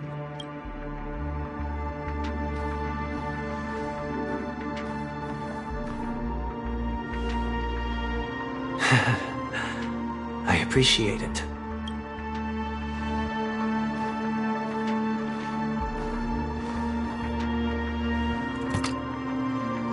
Unfortunately, your guess is correct. The golden stone.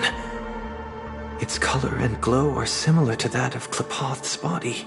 This is the very ruse he intends to use to fool you. He won't reveal to you that the 10 Stonehearts chisel their own will into the cornerstones, granting them an unparalleled radiance. And this golden statue is also known as Topaz, not Adventurine.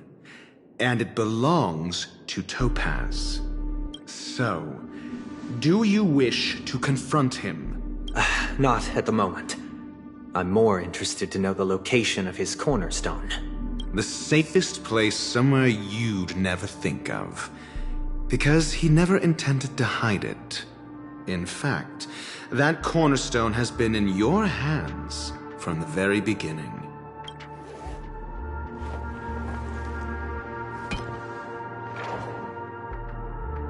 I see. This bag. Mixing a cornerstone, more precious than life itself, with a bunch of worthless jewels, disguised as a gift of money waiting to be confiscated, is indeed in line with Mr. Aventurine's style. Then he makes up some trivial excuse, downplaying the matter, and requests the gift money. This is a gamble, one he's all too familiar with, betting on your single misstep, leading to a total loss. Learned Doctor, I am grateful for your help. The family will surely reward a righteous person like you. As for the villain, I hope he retreats in humiliation. It was all thanks to your friend with a keen eye that I could add a blot of utter failure to your storied career. Ratio, you wretch. Finally shown your true colors, huh?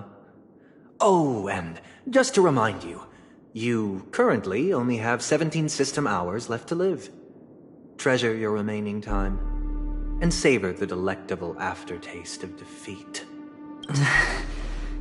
You might as well explain yourself a little more clearly. What I performed on you just now was the Harmony's consecration. You were to show allegiance beneath the illumination of their grace. Yet you acted willfully, uttering nothing but falsehoods, transforming the consecration into a trial. I genuinely see no reason to absolve you from it. Is this what the Harmony represents? But is it built upon constraint and coercion? You misunderstand, Mr. Aventurine. Punishment is meant for the irreverent, but I have seen your resilient spirit, and thus I offer you the possibility of a new beginning. Throughout these 17 system hours, you will be unable to escape the dreamscape, or contact any of your companions. You only have 2 paths before you, and it all depends on whether you can complete my test within the time limit. Should you succeed, you will be able to coalesce into the Harmony and be with your family. If you fail, you will suffer the wrath of the eternal Centurion and fall into an abyss of doom. Sounds like I'm gonna end up the same either way. I indeed do need a servant to help me uncover the evil hidden in the family from an external perspective. I will purge the evil from the inside and bring the real culprits to justice within 17 system hours. When the time comes, compare your findings with mine. If both our findings align, or if you can provide me more insights, then they will truly be able to grant you mercy and honesty. Shameless hypocrites. You took everything from me and still demand the truth? That isn't fair. Your carnival reeks with the stench of cash.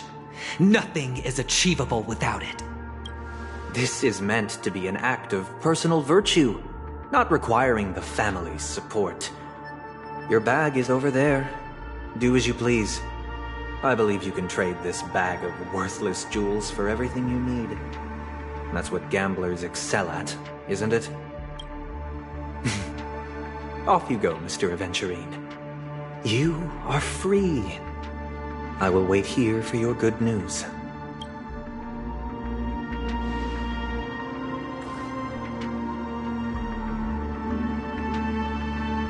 This meeting isn't an interrogation or a negotiation. It's an outright execution. Why would I do that, Mr. Aventurine? I'm just wondering what a passerby who stumbled upon a scene of a murder could have found out. That's all. By the way, before you go, I have a personal question. What is it now? Do you truly wish to bring about the destruction of this world?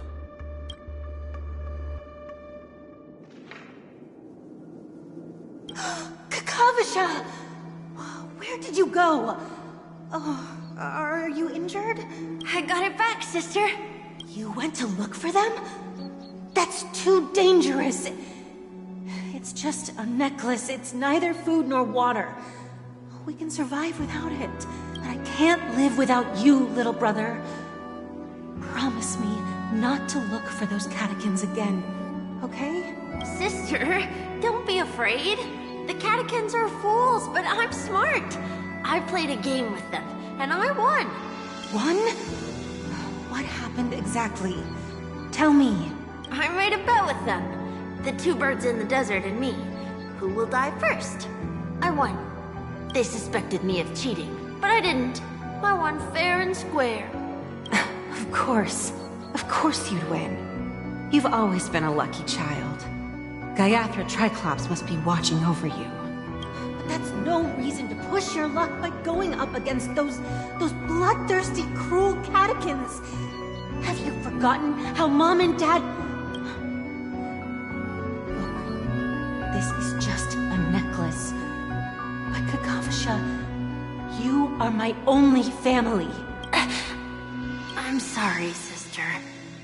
I thought you'd be happy. Because Mom left you this necklace. There'll be no next time. It is important.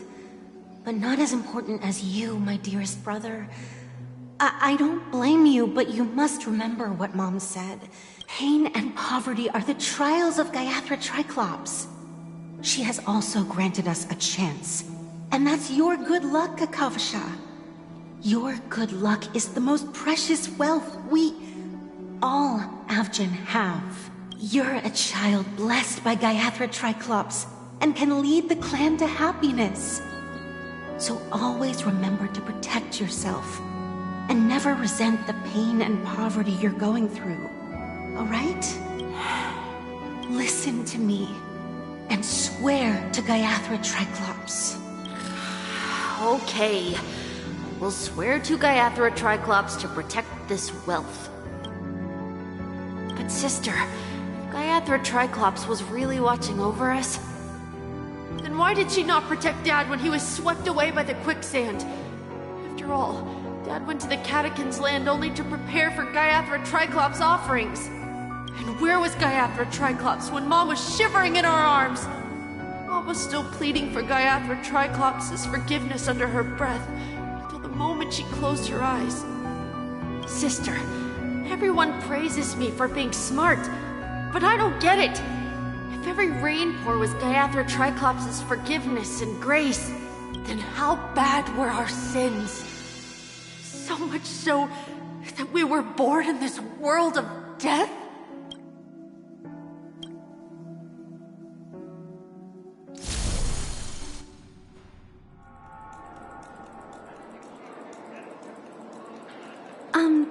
Excuse me.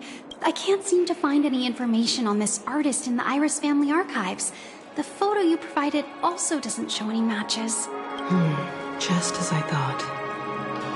I'd like to ask, what kind of traces do people leave when they enter a dream? Are you referring to the records when you enter the dream pool? The equipment will monitor physiological indicators, such as heart rate, blood oxygen levels, and body temperature in real time. This data will be included in statistics and handed over to the family for the screening of any data anomalies. Immediate action will be taken once any illegal behavior is detected. I apologize. The hotel does not have access. This information is managed by the Bloodhound family. We can only gain access if there's a problem. Looks like nothing can be found here. At least we know who to look for next. We can ask the Bloodhound family for information. Thank you for your assistance, Miss Allie. By the way, is Miss Robin doing fine? We are looking forward to her performance. Fine? What does that mean? Is there something wrong with Miss Robin? The preparations for the Charmony Festival have been proceeding smoothly, so I guess things are pretty good. I believe she will be able to put on a spectacular show for all of you. I'm sure. Sure enough, no one knows about Miss Robin. I'm not surprised. But that Miss Firefly is truly mysterious. There's no information on her in the hotel system. Even if she's a stowaway, she should have a disguised identity after entering the planet. She's also in the running for the legacy. How is she going to sneak into the dreamscape unnoticed? Is there any other way to enter a dream? Besides The Memo Keepers have abilities that are difficult for normal people to comprehend. In the memory zone of Penacony, they thrive effortlessly, a fact proven to us by Black Swan. The hacker girl from the Stellaron Hunters used extraordinary means to unlock the Dreamscape Hotel's seal. According to the scene witnessed by him, it is likely that they are behind Miss Firefly's case. the Garden of Recollection and the Stellaron Hunters. Both are possible, but what about the IPC? Since they want Penacony all for themselves, they're bound to have a plan. Who are you guys? The Bravo team has arrived at their designated position, ready to execute armed evacuation operation. Boss, get moving! Armed evacuation? Boss, are you drunk? What do you know? It's more efficient this way. Just don't let the director find out. Act first, report later. Understood? Help! Help me! I spent all my year-end bonus on the snowball! I don't want my name on the department's major disciplinary notice!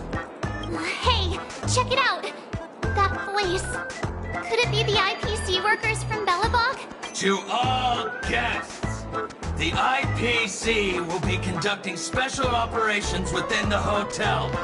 Please follow the staff in charge of evacuation to the designated safe zones, or compulsory measures will be enforced. I'll request a beating for you lot! You've been told not to drink during work hours. Take him back to the hotel room.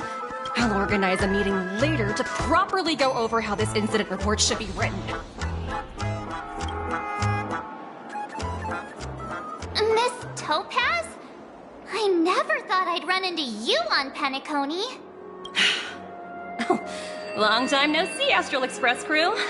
Aventurine has told me a lot about your happenings. Huh?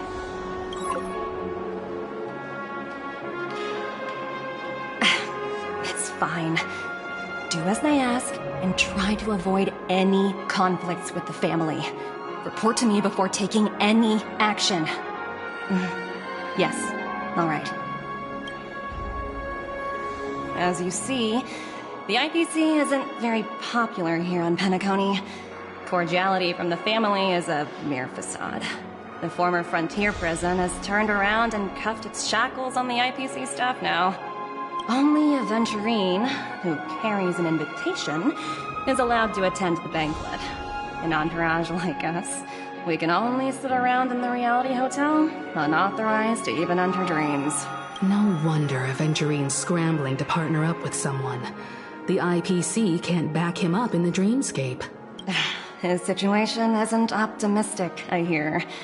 You're all helping to investigate some dirt on the family, are you not?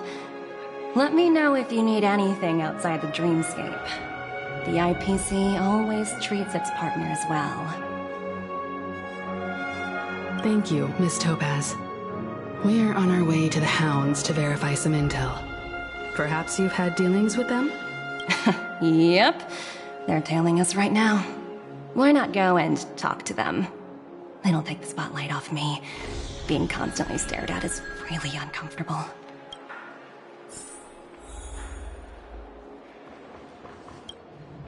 How does it feel to be in business with Aventurine? I bet you're not used to it. That's just his style. All or nothing is his mantra. He's always cozying up to his clients while egging them on to undertake some dangerous assignment with him. But everyone has their merits, so I won't comment further. But Aventurine's luck has always been good. He's always closed all his cases without a hitch, and basically never lost a gamble. Which is why, on the issue of retaking Penacony, I'm watching with keen interest. As for the 2 cases, apologies, but I don't have much info on them either. All I can do is ask you to keep digging for more details.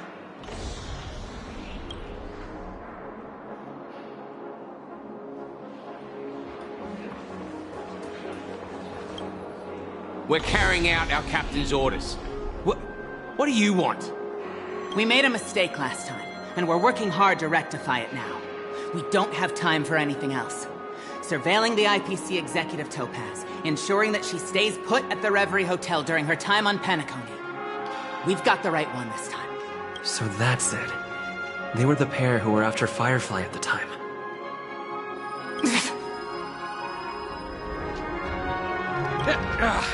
It's you again. Back for more trouble? We're not afraid of you this time.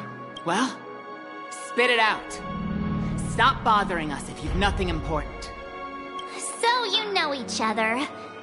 Why do you keep running into people you've beaten up before?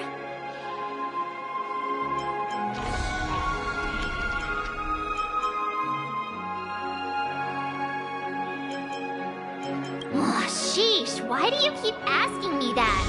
We're in the middle of investigating a murder case for the family. May we speak to your captain about it? Well... Hey! The security officer instructed everyone to shut their traps before he returned from Dream's Edge. What murder? You'd better stop spouting nonsense. Yeah, that's right. We have nothing to report. Please leave. Looks like they're not going to cooperate. But they did at least tell us that the captain is at Dream's Edge. Why don't we just look for the security officer then?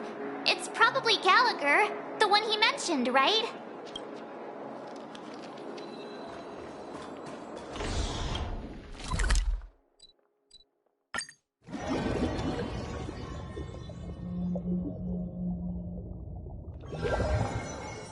Such tight security.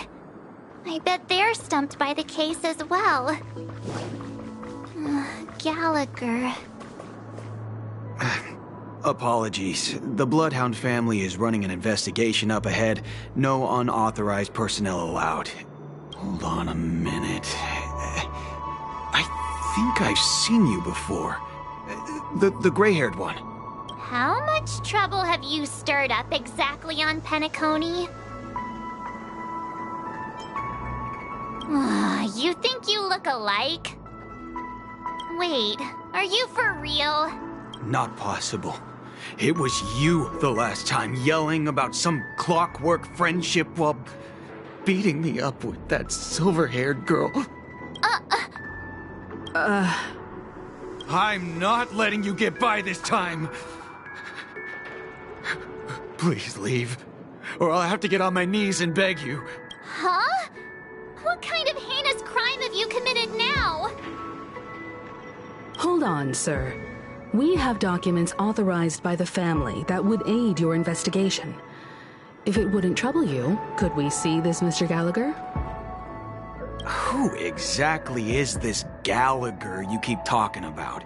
There's been a few people mentioning this name. Even the one with the gray hair.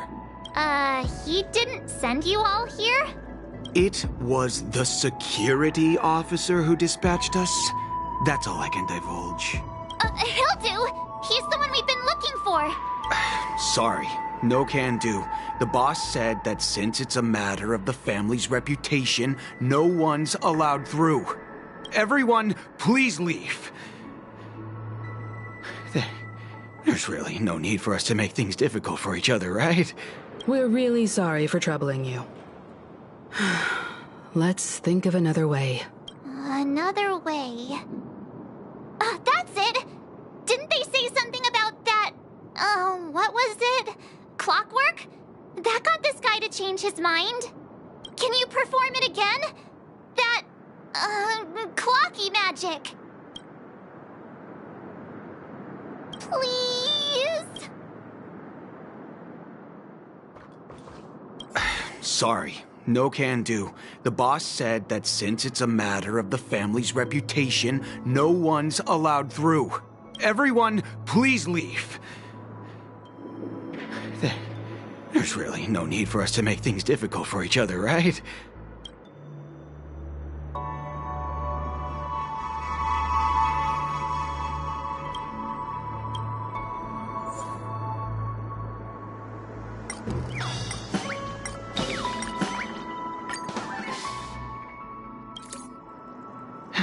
Let me see what time it is now. Whoa! It's this time already! What time to clock out? And no one's gonna stop me. What? Huh? This clockwork trick of yours, it's kinda dangerous. At least he won't be getting in our way again. Let's go find that Gallagher and ask him the intricacies of the case. I was wondering what all the commotion was. Huh. Oh, it's you guys. Welcome. Since you made it here, what can I do for you? Hello, Mr. Gallagher, sir. Judging from your tone, it sounds like you were expecting us. Miss Himiko, you're too polite. There's no need to call me sir. Mr. Gallagher, you even know my name. Of course I do. You folks are from the legendary Astral Express and honorable guests of the Watchmaker. I had an encounter with this gentleman in the golden hour. I remember that little silver-haired girl was there too. I'm sorry for what happened to that kid. This is also the reason why we've come to visit you, Mr. Gallagher. The Express can't just overlook the death of that child.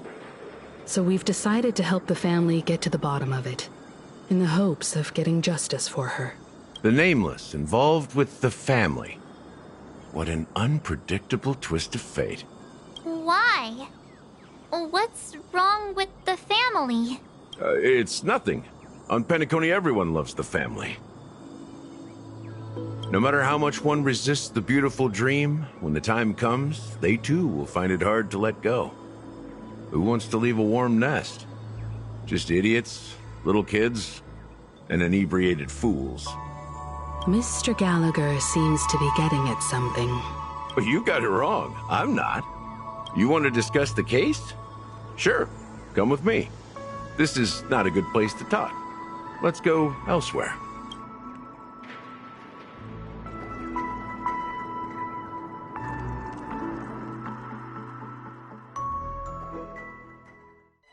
Even after that chilling tragedy, this dream is still running effortlessly.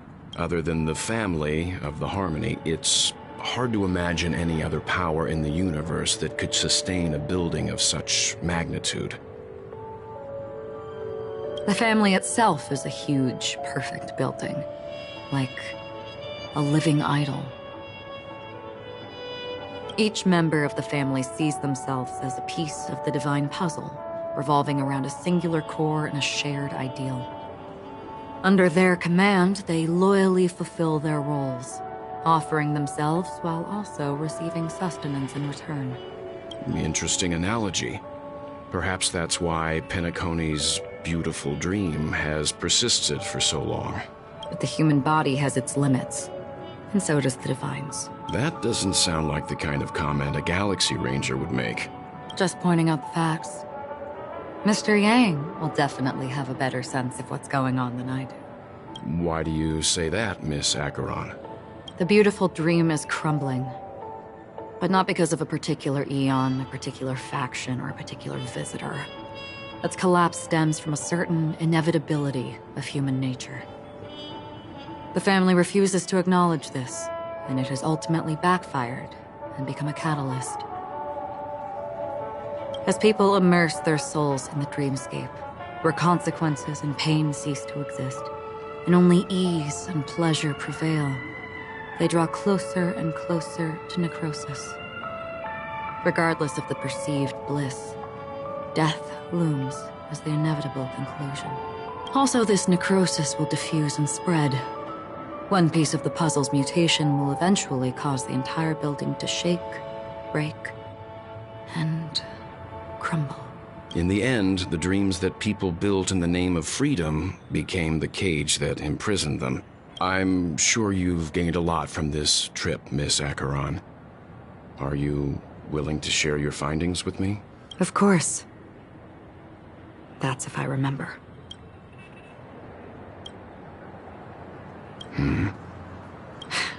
Don't mind me. It's just a habit. Owing to events in the past, I've become easily forgetful. It's only when this sword is unsheathed that those hazy memories start to become clearer. Take your time. That should do it. I vividly remember everything that occurred on Penacony. Ask away. The moment of daybreak. I've heard that's where the Dawn Factory, which processes the foundation of the dreamscape, is located. Behind the dreamscape's song and dance stand many imagination factories. Workers create all kinds of whimsical works day in and day out in their dreams. Then they return to reality and sleep on a narrow bed in a room. A far cry from luxury. They say it will suffice. Experiencing the bizarre and motley dreamscape is the best reward. There I encountered a young woman who had just come of age. The perfect time to indulge in beautiful dreams. Her greatest wish was to one day move to the golden hour and see the magnificent garments she had woven with her own hands. For certain reasons, her wish was difficult to fulfill. But I managed to bring her a garment. This is what I've seen and heard along the way. Someone once said to me, Penacony wasn't like this a long time ago. Nor should it be. I've traveled through the reality and dreamscape of the planet of festivities. Watched the tides of night rise and fall when time stopped for people. Where the spirits of the rich and impoverished remain forever fixed on their own scales. This is why I think the collapse of the beautiful dream is inevitable. There might be a way to change everything. Perhaps. But if this is indeed the world that people desire, if this is precisely why life chooses to slumber, should we still seek to change it? Miss Acheron, now it's my turn to share a story with you. There was a man from my homeland who, at a time when the world was grappling with deep, unhealable pain, made a choice. He wove together the dreams of everyone in the world, linking people's dreamscapes, and shouldered this burden himself. From this, he created a giant, a spiritual atom. And since that moment, the giant stood between heaven and earth, becoming the pillar of the world's existence. As a price, those who found it hard to move forward, who could not advance, forever lost their future. They slumbered in a dream, devoid of disaster and pain, living out their days peacefully in the man's created utopia. And it is because of the wishes of those people who wished not to awaken that this spiritual atom became unbreakable. And yet, you stand here right now, which also means that man failed. Because people must always move towards the future. Even if human weaknesses make them pause when they truly cannot move forward, humanity will eventually seek a way to save itself. And that man, he was never a failure. Like everyone in that world, he etched the possibilities of human nature into his heart. He was the sun chaser of legend, soaring towards the sky and embracing his final victory with his fall. He ascended to heights uncharted, only to come face to face with the sun, a place not visited by anyone before. His wings would melt because of it, only for him to fall into the sea. And after that, countless others would surpass him, soaring to even greater heights. A fitting metaphor for the Nameless's trailblazing spirit. Thank you, Mr. Yang. I know what you wish to confirm. The universe has innumerable similar, yet different worlds. In these worlds, there are innumerable people who look alike, yet don't. I, too, have embarked on journeys, encountering old friends with familiar faces on different worlds, witnessing their destinies follow paths similar to mine. So I will tell you, even if not completely similar, the story you just told, it overlaps with my past. And within that abyssal dream, I ended that man's life. Alone. I am not who you think I am. Nor will my home be as fortunate as your world. I am sorry. It's fine. I don't mind, so long as I can alleviate your suspicions. There's something I still wish to know, Miss Acheron. Under that representation of the hunt, exactly what sort of power is it that has motivated your solitary journey thus far? Mr. Yang, before answering that question, I wish to continue the previous topic. I like your analogy very much. Indeed, birds are born to fly. But in a distant past, their ancestors could only gaze at the sky in envy. They saw that faraway ray of light from above the heavens, piercing through the clouds and blanketing the earth. And so, time and time again, generation after generation, the birds spread their wings and took to the sky, attempting to touch its ceiling, all because the sun was there. Then, what if the last bird finally soars into the sky, only to realize that the end of the light is not the sun, but darkness? Then why, exactly, do we even walk towards the light?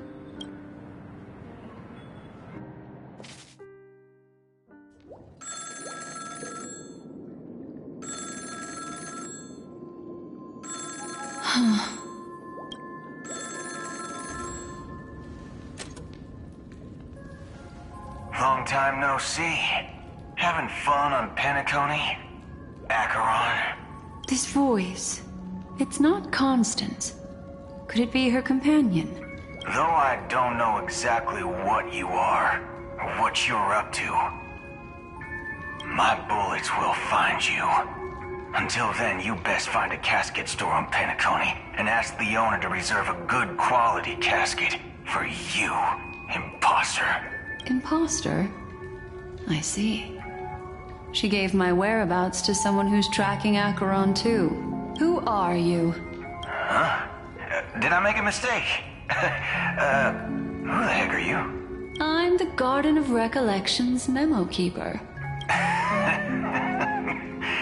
Not bad. This is the kind of tough challenge I like. You that imposter's bodyguard? Never mind. It's fine. I'll leave a round for you. So get that forehead clean and wait for me. I don't know what you're talking about, but you know Acheron, the Galaxy Ranger, yes? I have something to ask you. Are you asking me to write your will? Sure. Go ahead. Not quite. I only want to ask, how exactly did she become a Galaxy Ranger? She's clearly not a path strider of the Hunt, but you are, aren't you? Tell me, what's Acheron's deal? Sure. Heck, never thought I'd come across an ally. What a stroke of luck. Well, I'll be on Penacony soon. Memo Keeper, go buy a bottle of Asdana's White Oak and warm it up. And I'll raise a glass to you. That lady's passed. Well, nobody knows. But if all you want is a simple answer, sure, you best get a chair and take a seat. That woman, named Acheron, is an emanator who should not exist.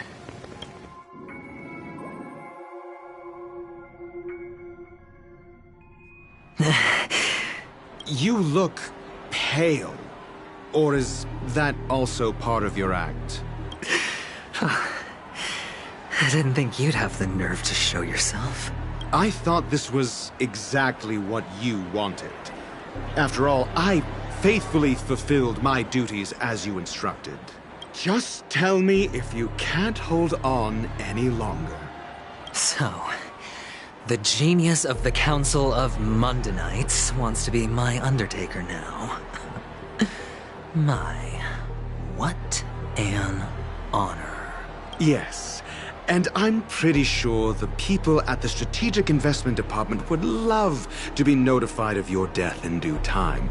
But let's not forget, you won't be seeing them, because I'm the manager of this task.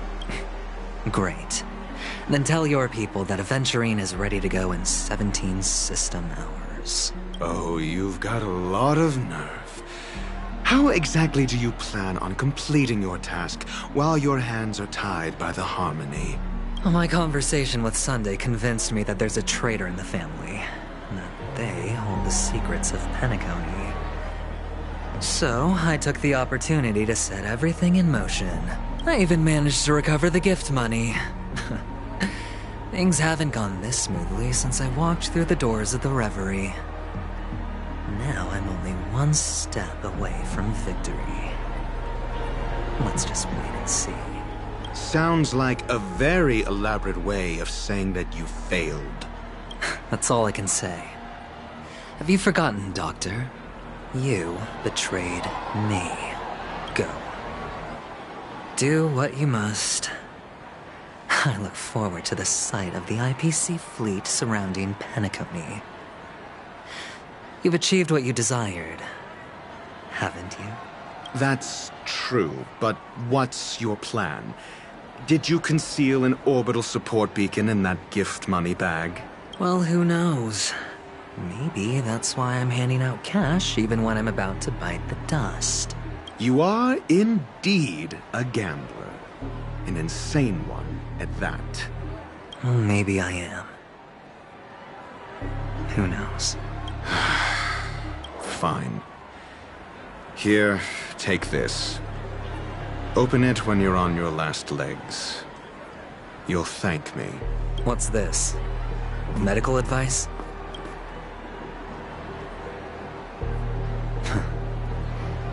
You catch on pretty fast, Doctor. Asking me to solve a case without giving a single clue. How typical of you, you wing-headed scoundrel. But the way you're all on edge about that stowaway, it's just as I guessed it would be. As for now, let the rain of wealth from the IPC fall evenly on everyone.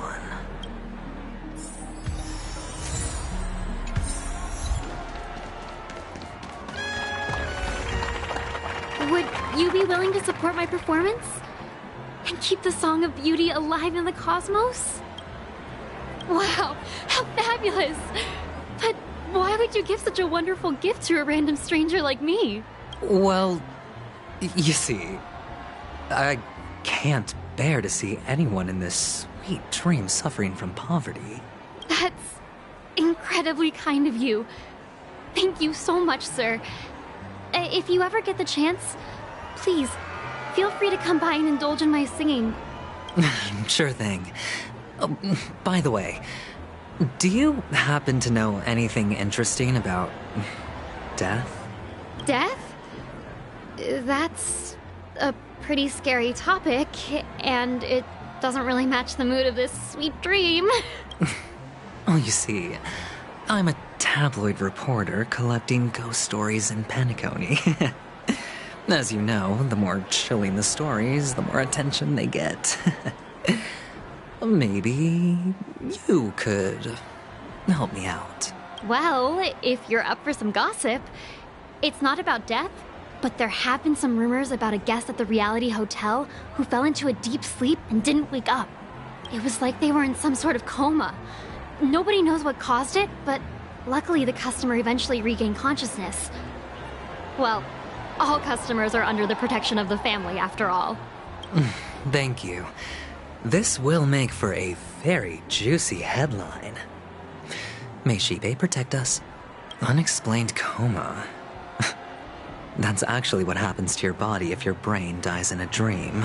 But unfortunately, the customer ended up waking up in the end.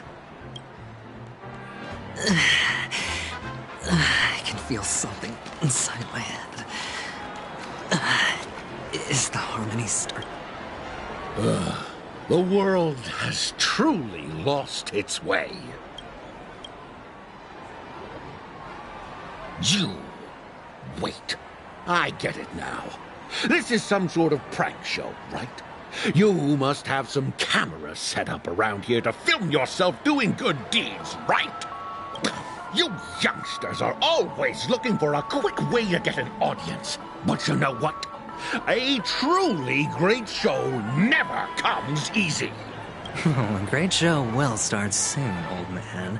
But before that, I need to ask you something. Do you know where I can find death in this dream? Ah, I see. Another fearless youngster looking for death, huh? Well, let me give you a piece of advice. Don't think you're the first one who's ever thought of that idea. Death? Not even remotely innovative. I bought it from Dr. Edward. He claimed it was some exclusive fancy schmancy stuff. Oh, but what a disappointment. The effects were awful. First, some monster covered in eyes stabs you in the gut, and then all you see are blurry glimpses of buildings and lights. The sky was spinning so fast it almost made me puke. Is that all? Yeah, what else can you expect? Don't put too much stock in the Penacony movie industry. They even call this junk groundbreaking art. Can you believe it? What a joke. Well, I'll leave you be then. I hope you have a wonderful day. A monster covered in eyes. That sounds like the Memory Zone meme. But buildings and lights... I don't think those have anything to do with death. Oh, that whole dream bubble was probably created using rumors and gossip. The disturbing voice in my head. Take care, my friend. If you ever find yourself in danger, remember that...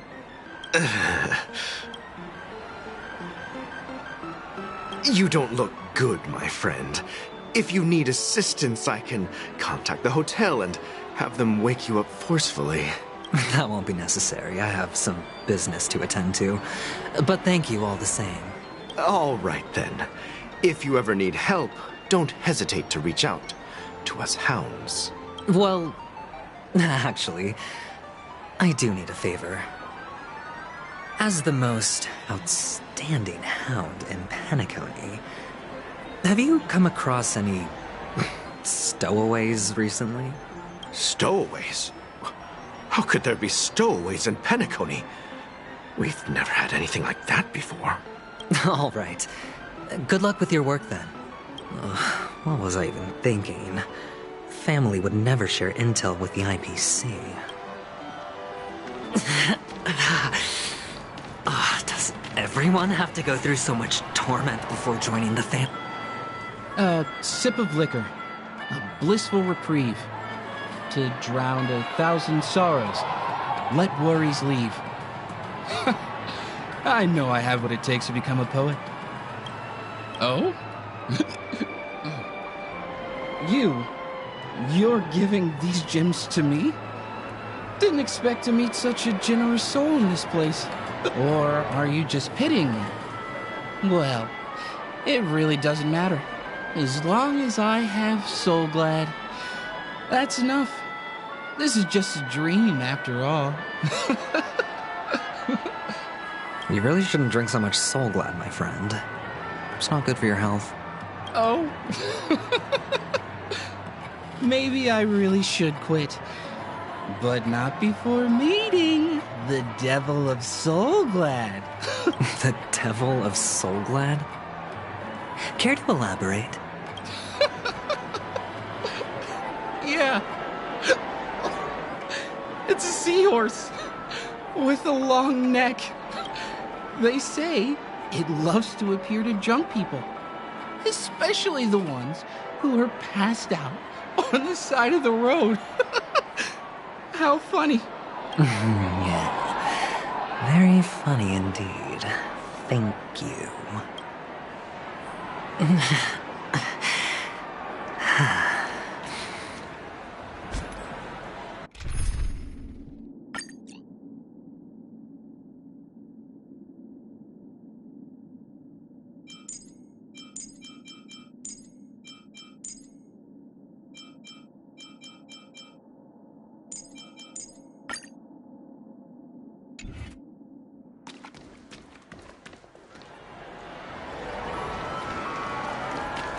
Please. This is the one. It has to be.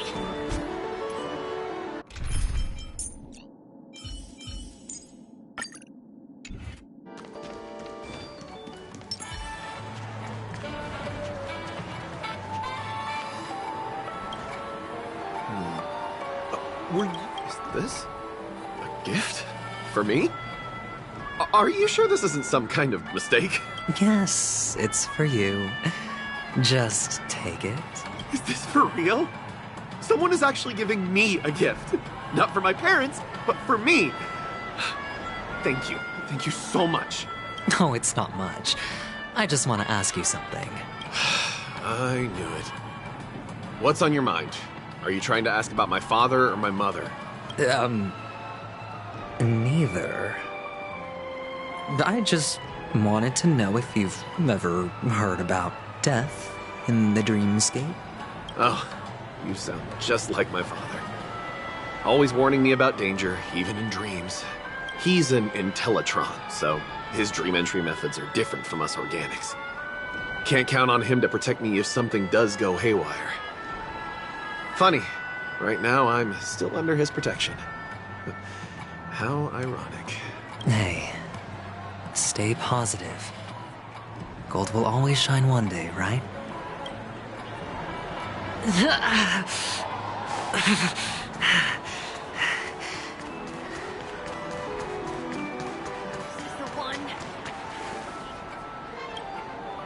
You want to talk to me? Sure, but nothing too sensitive, okay? Huh. Wealthy people have fancy ways to enjoy this dream. But to be honest, I've never seen anyone who gives out money to others like you. So, are you trying to be the prince from the tale, handing out his gold leaf garment and melting his lead heart in the fire? I'm flattered. I'm no prince, and I just thought these gems would help you speak. So, as an investigative reporter, maybe you've heard something about death? Ah, another curious soul. I see. Well, That was actually the topic I was most into when I entered the industry. But my boss shut it down. How did your boss talk you out of it? Well, she simply said, covering baseless urban legends like that would make us look like some third-rate tabloid. I thought about it, and she had a point. Reporting on stuff like blowing out birthday candles and getting spooked by nightmare ghosts isn't exactly professional material. Guess she's got a point. Thank you for sharing. The Devil of Soulblad. The gems in my bag are running low. Well, let's see if my last lucky interviewee brings some surprises. Remember what I said. You Sigonians are better off hiding in the sewers. Look at you, snooping around and sticking your nose everywhere. Is the smell of death so enticing, my fine fellow? Oh, it's you, masked fool. I should have guessed it. You're the imposter who appeared on TV after Robin's death, right? I heard you got caught by the family. I gave you a clear clue. Befriend a mute. Simple and straightforward, you know? And what did you do? You messed it up and ended up as their prisoner. I told you to make friends with a mute, not become one yourself. You really let me down. What do you mean? You know better than I do. Who watched the little songbird that couldn't sing perish right before their eyes? You did, Blondie. No, I mean... What did you mean by becoming one myself? Well, it means you'll soon end up like her, unable to speak ever again. But it's a good thing if you ask me, because... Because I'm getting closer to the truth, right? Oh? Why else do you think I'm handing out cheap trinkets all over the streets, fool? All part of the act. Fool's bait. The more pathetic I seem, the more likely you'll come sniffing around. So, now that I've drawn you out, will you reward me with an answer for my efforts? Why should I help you? Don't you want to see Penacony descend into... chaos? Well, I can make that happen. I just need an answer to one question. Back then, when you asked me to find a mute, did you really mean Robin? And what if I say no? Then I'll thank you. Oh, the word no has never sounded so pleasing. Well done. I admit I underestimated you, but what difference would it make? Let me tell you something. There were 2 mutes, but one is dead now, and the other, though he's still in Penacony, I'm afraid you'll never find him again.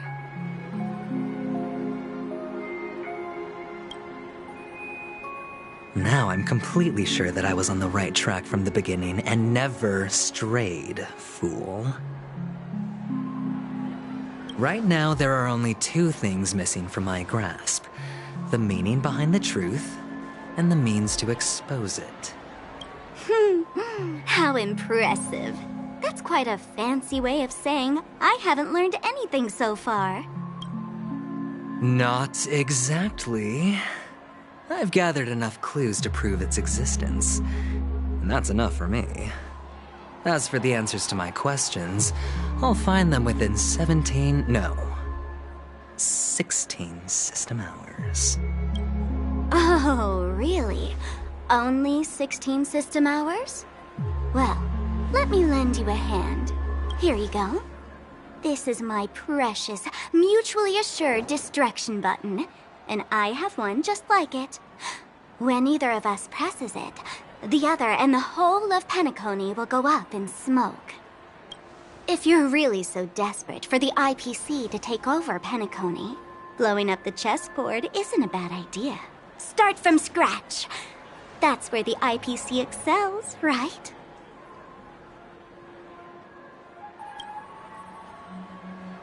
Just press the button when you're at your wit's end. And of course, feel free to reach out to me for my hospice care, too.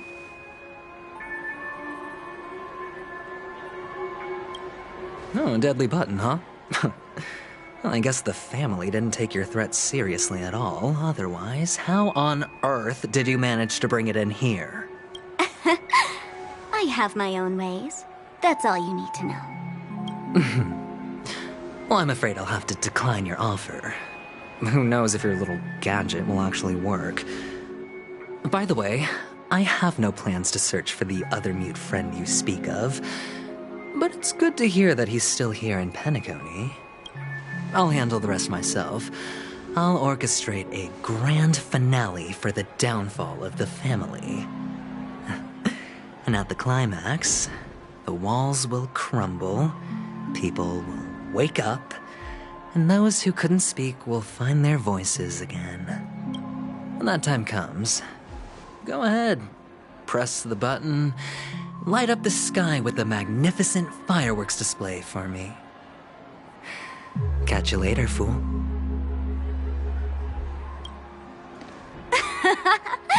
You're still talking big, but sure, if that happens, I'll stay true to my word. Just don't let me down now, okay?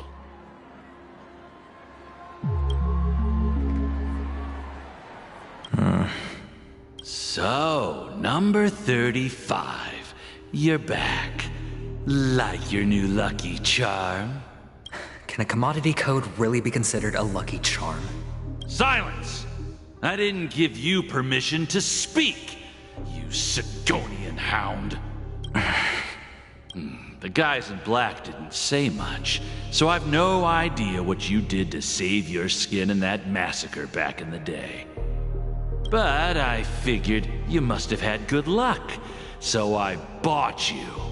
From now on, you and your good luck are my assets.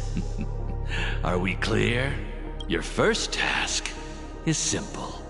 In addition to you, I've purchased 34 other slaves. Go and play a game with them. You came out alive after 2 days. It proves that you are the real deal. You're insane.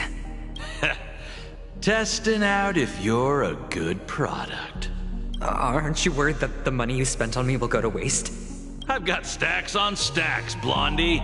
The slave market is never short of self-righteous brats like you. But you look good. And that's why many customers are betting their fortunes on a scrawny brat like you. So go along now and don't let your master down. How much did you spend? What? My price. How much did you pay for me? Huh. You really want to know? Well, it was 60 tanba. No more, no less. I'll take my chances. 30 tanba. If I come back alive, you'll give me 30 tanba. Deal? Are you trying to strike a bet with me? Oh, you've got some guts. Yeah, sorry, but that won't do. Don't forget your place, slave. You're not qualified to be at the table. You're just a chip. A life thrown away in someone else's hands. Either you come back with more chips for your master, or you never come back. It's all or nothing. Don't embarrass me, my lucky hound.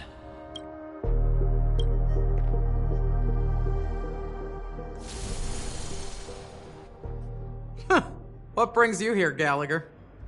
Some friends from the old days. Do you have a moment to spare, Siobhan? Oh, I have the whole day to spare. Ladies and gentlemen, welcome to Dream Jolt Hostelry. This bar offers a wide variety of drinks, but we draw the line at Soulglad. Why settle for ordinary when you can experience extraordinary? We're dedicated to serving up nothing but pure joy and laughter. What would you like to drink? I'll whip it up for you. Oh, look! A lady as cool as Serval! Who's Serval? Will you, introduce me to her? Huh? Oops. She's heard us. Just spare them, my esteemed bartender. I'll take over the bar today. I'm getting up there in age, and I need some practice before I forget the skills that used to put food on my table. Where did you stash the ingredients? They're all under the counter. Since our guests have traveled from afar, shouldn't you whip up some special drinks? That's exactly what I had in mind. Hey, my friends, do me a favor. Go around the bar and bring me any ingredients you fancy. The discussion might take quite some time, so I'll prepare some customized, non-alcoholic drinks for you. In the bar? But aren't all the ingredients right there on the counter? Why, we're in a dream, my lovely lady. You can help yourself to anything if you wish for it. Comfort, hunger, confusion, or even boredom. It's all within reach, right at your fingertips. Oh, did you hear that? She just called me my lovely lady. Even in reality, mixing drinks is more than just throwing ingredients together. A bartender needs to capture the bar's atmosphere, master technique, and spin a tale of mystery and anticipation. Only then can a perfect drink crafted with a customer's life story be created. In other words, what you get from your drink is down to luck, so don't overthink it. Indecisiveness has no place when it comes to enjoyment.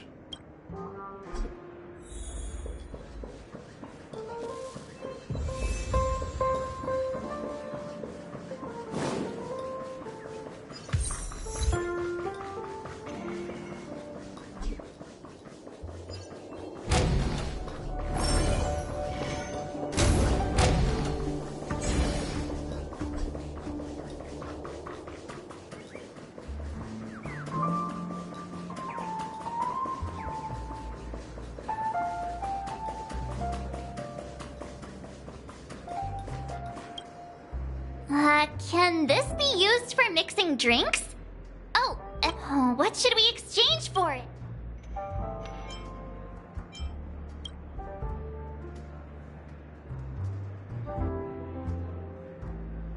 Whoa! Happiness belongs to the noble.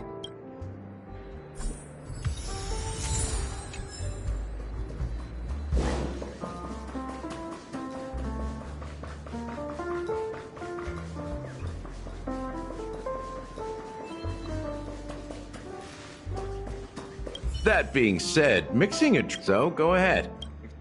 Go ahead, my friend.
A few days ago, an act? Nah.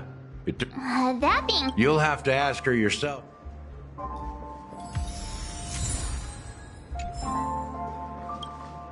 It's so glad. Let's give it a shake. That's possible. Why don't they... It's all about the bartender. That's quite a stash. Not sure if it's enough. Stay up. Uh-huh. Haven't I made myself clear enough, Miss Amiki? The Dream Jolt Hostelry only welcomes guests who want to enjoy a drink to their heart's content. I'm sorry, but I'm not interested in your proposal. But you have the talent. You'll attract a huge audience. You're destined for the Iris' stage, not for this rundown shack. Come with me. We'll become the talk of Penacony, a shining light into every corner of the dreamscape. Please, Siobhan, I really need you. As you see, I'm entertaining my guests. Don't make me repeat myself. Fine. If you don't come along, I'll just sit here and not go anywhere else. Give me a sparkling drink. Sweet. With extra ice. Just... one moment. What's her deal? We can't discuss the case with other people hanging around the bar. Hey, can you do that clockwork trick of yours again? Yeah, I'm counting on you. You're one of Siobhan's guests, right? I just don't get...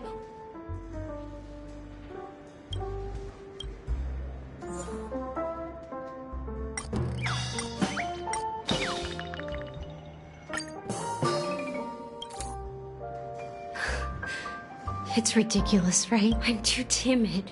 You don't know. I know.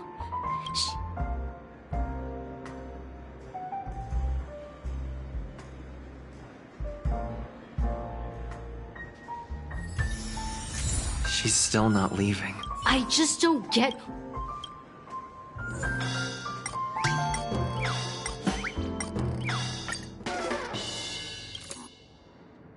Those darn Iris jerks! They're the ones who... I can help clear the way. Things might get out of control if she gets any angry. I just don't get why she...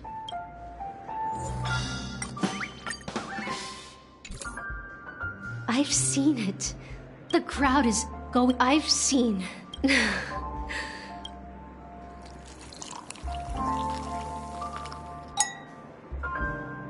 Well, maybe... Here's the payment for the drink. Amiki has left? That's good. When you're ready, go to Gallagher. That being said, mixing a drink is so go ahead. Explore. Nice work. Let me take a look. You found some interesting... Each drink has its own unique...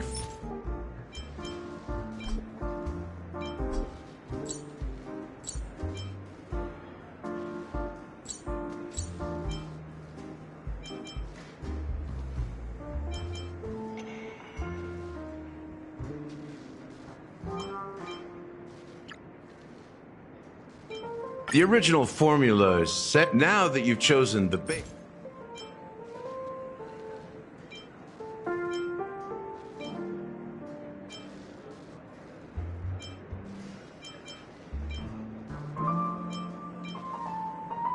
This is the most pungent at before Mikhail left. Mikhail. Almost there. The IPC's favorite. Well, it's done. Here's to you, innovator, with this glass of time to murder and create. To great vengeance. Well done, Gallagher. So, are you satisfied? Oh, the flavor. The richness and layers of the... I'm not entirely sure. Well, if you're... The imagery it implies is pretty straightforward. It's just a glimpse of what this dream truly tastes like. Nothing more. Does this true taste have anything to do with that Mikhail? Yeah, that name does sound familiar. When you got knocked out by that masked fool girl, I think I heard someone calling that name. Do you remember? I was right about you. You guys seem to know quite a bit. And now there's no reason to hide anything from you anymore. Let's dig deeper into the case. And of course, I'll tell you a story about Mikhail. All right, let's start with what we know based on the clues the family has. It seems that Firefly isn't a local or an invited guest. In other words, she's a stowaway. She managed to fool me at first. My age must be getting the best of me. But here on the planet of festivities, stowaways are a common sight. You're bound to run into one sooner or later. After the incident, the hounds wasted no time searching for that girl in both the dreamscape and reality. But here's the thing. We only received bad news, and the trickiest kind at that. She simply vanished, leaving no trace in the dreamscape or reality, as if she had never come to Penacony at all. Huh? Does that mean... A clever metaphor. You were making a metaphor, right? Let me be frank. This case, actually, is unlike anything the Bloodhound family has dealt with before. Dealt with before? So, death does happen in Penacony, if I understand correctly. You've witnessed it, so there's no need to hide. Even the shiniest city has its dark side. We're all adults here. Surely I don't need to explain too much to you. Confronting the family based on that alone would be naive. Death may occur in sweet dreams. So what? Such events are highly unlikely and only affect a tiny number of people. If you really want to delve deeper into this case, you need to understand the true problem with the family. I guess it's time to tell the story of that Mikhail. You're very perceptive. The Astral Express has received that music box too, right? Do you know the secrets it holds? There's a message. Witness the impossible in the realm of dreams. Find the legacy of the Watchmaker, father of Penacony, and thus the answer to the question, why does life slumber? That's the exact wording. Hey, why are you laughing? Wait, did you write it? It's quite poetic. No, but I'm the officer in charge of this case. So how could I not know? I'm sure you must have noticed that this message didn't come from the family. You might have even guessed that the relationship between the family and the Watchmaker isn't as close as it seems. That's just our speculation. Actually, it's hard to believe that the father of Penacony and its actual managers are at odds. Now I can assure you that your speculation is absolutely correct. The family has considered the Watchmaker an enemy for a long time, but the hounds haven't been able to track him down, as he seems to be living only in the characters and stories he created. Let me ask you a question. Have you ever wondered why the family allowed the Watchmaker to send out such a ridiculous message to the outside world, inviting you here and causing chaos? So, you want to seize this opportunity to expose the Watchmaker? Well, now you understand why the Oak family authorized the Nameless to assist in the investigation, but kept you in the dark, right? Because the Watchmaker is not the legend of the land of the dreams at all. He's the most shameful stain in the history of Penacony, and he's the root cause of all the anomalies in the dreamscape. You don't get it? Well, I mean, Mikhail, the betrayer of the family, he's the Watchmaker.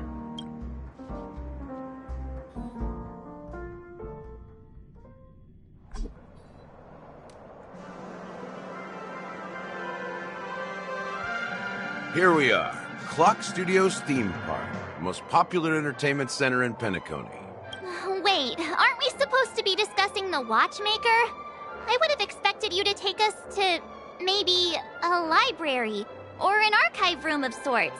But an amusement park? The culture of a city reflects its history in the most authentic way.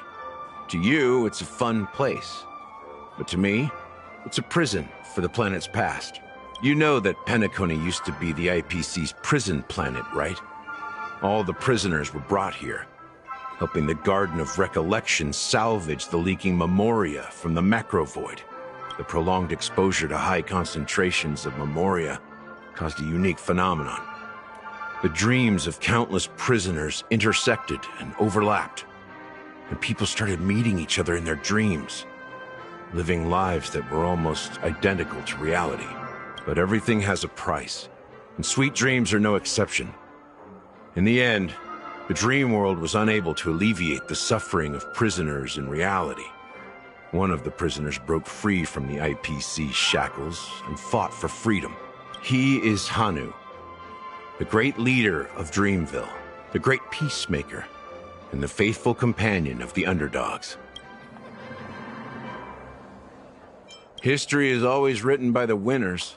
However, it's undeniable that Clocky is an animation that draws from Penacony's actual history. These characters not only exist in Dreamville, but also in the distant past. Once you realize this, you'll understand why we're here.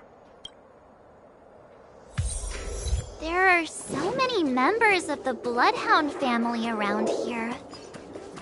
They just received a lockdown order. So many of them.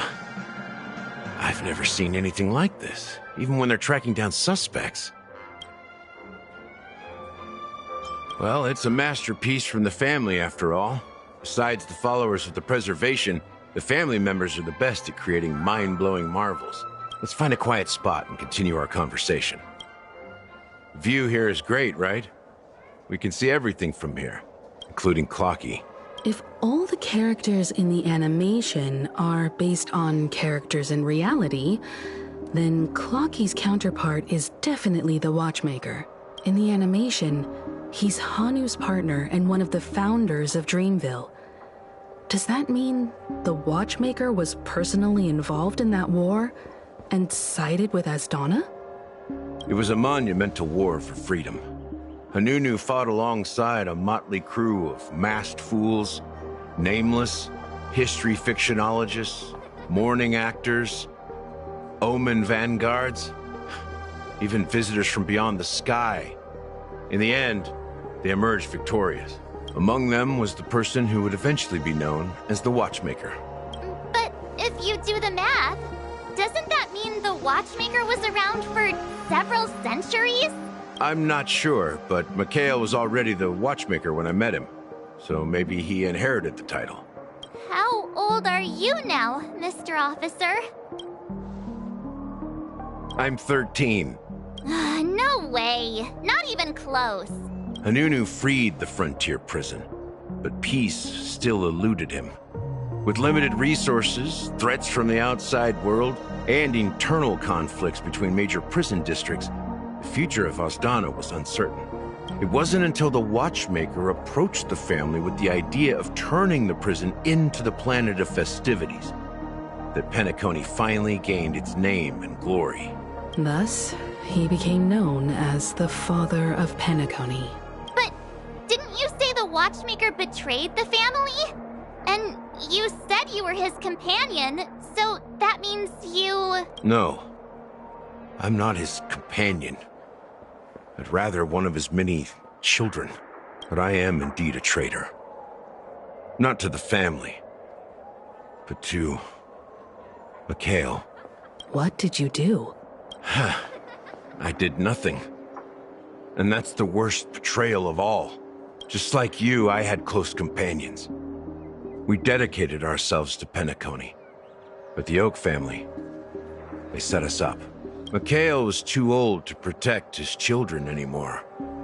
So we left the family to find our own path. We were branded traitors of the Harmony, even though the true traitors were someone else. While they continue to praise the Watchmaker's name in the world, behind closed doors, they condemn him on a pillar of shame. Nevertheless, we wanted to clear his name. We intended to find the real traitor, the one responsible for all this, and restore harmony to Penacony. But we failed. Too much time had passed, and the land of the dreams had become deeply corrupted. After countless fruitless pursuits, I gave up. Like a lost dog, the family accepted me and made me an officer, supposedly as a form of forgiveness. But it was actually a punishment. Since then, I've been completely cut off from my partners and my past. As for Mikhail, I heard he died in obscurity, in a place where no one could find him. That's when I realized that the Penacony I once knew would never return. We're truly sorry for what happened. But this is not the end of the story, right? Apparently, someone has inherited the title of the Watchmaker and has been secretly working against the family all this time. Unfortunately, after all these years, I have no idea who that person is, or if they're even real. Or just Mikhail's lost soul haunting the dreams. So, do you understand why I'm spilling all this info? Because I believe the girl's death must be connected to the Watchmaker's legacy. And at the end of all these mysteries, we will find the answers we are seeking. If it really is Mikhail's ghost, I want to meet him. If only for the last time. For those who despise me could form a line from here all the way to the entrance of the hotel. But those willing to look me in the eye and hear me out? Let's just say, there won't be many. I've told you all I know is a sign of gratitude. Thank you for listening to this old dog. Bark and all. Something just happened at the theme park. Now if you'll excuse me, good luck to all of you. How ironic. What's so different between the stowaways projected by Penacony today and the dream seekers once hailed as pioneers several amber eras ago? Gallagher does have a troubled past, it seems. While Firefly's whereabouts remain a mystery, his stories shed light on our suspicions about the true identity of the Watchmaker, his connection to the family, and the power struggles hidden behind sweet dreams and death.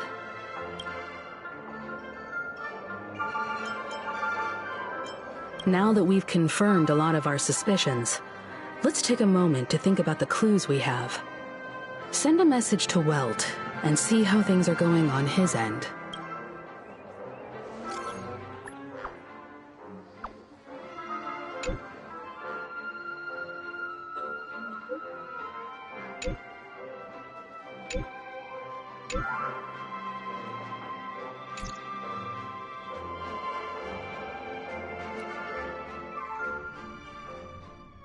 Are your companions worried about you?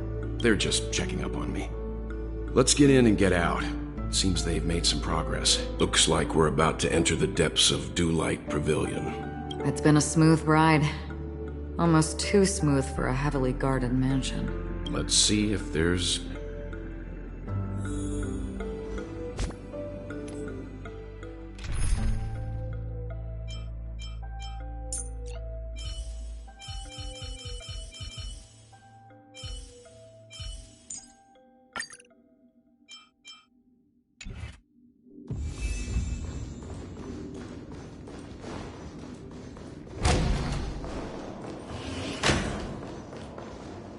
Something feels off. A grand mansion like this and not a butler or servant in sight. Could it be due to the disruption caused by the emergency? Well, this door is open. Looks like we'll have to investigate ourselves. Let's proceed with caution. Just one moment.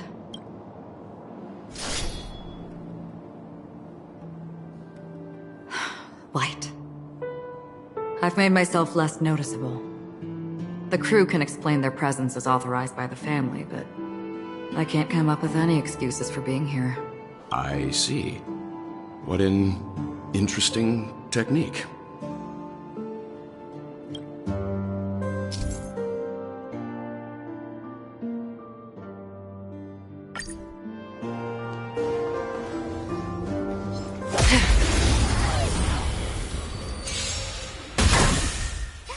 Did that hurt? Feeling spiffy? On the still waters of oblivion. Time to say bye.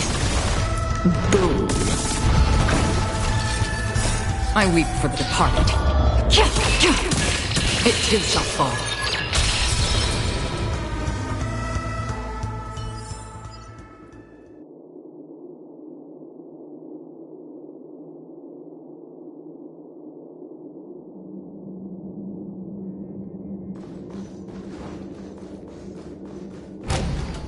The model in the sand pit. It's the golden hour, isn't it? And the footprints here are different from the rest. Can you identify the people? Well, if I'm right, Aventurine. it looks like they were walking. The IPC is eager to reclaim.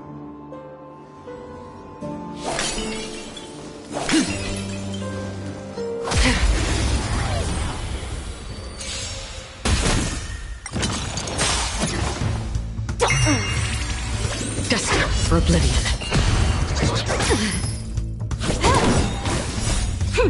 This is double speed. I weep for the departed. It too shall fall.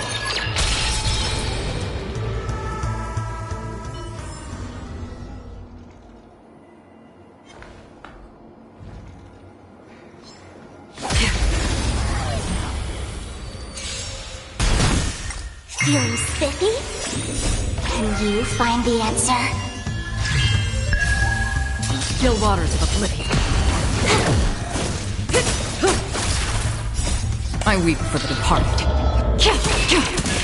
It too shall fall.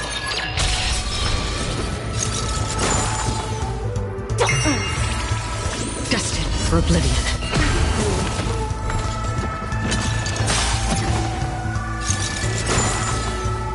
Feeling spiffy?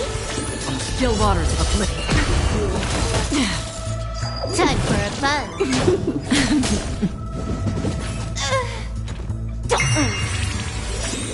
Can you find the answer?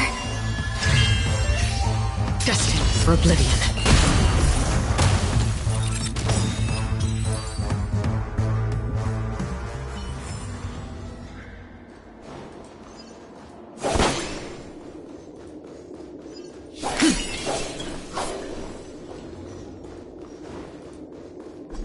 Well, there aren't any people in this mansion. Feeling spiffy? Time to say bye. Boom. Still waters of oblivion. I weep for the departed. It too shall fall.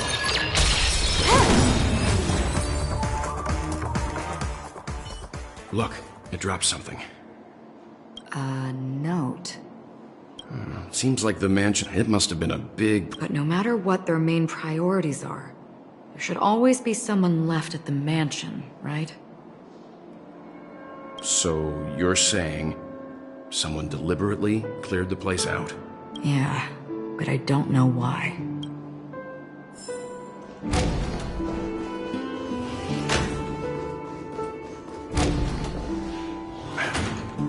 No one here either. Since no one's around to entertain us, let's make ourselves at home. Stay close to me so that my white can cover you too.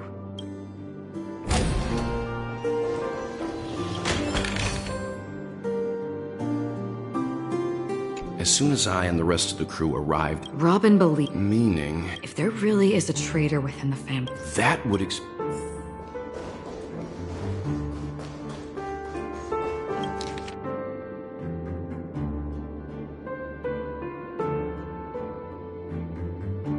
The information about... Looks like the rumors were... He's just surprised that it has...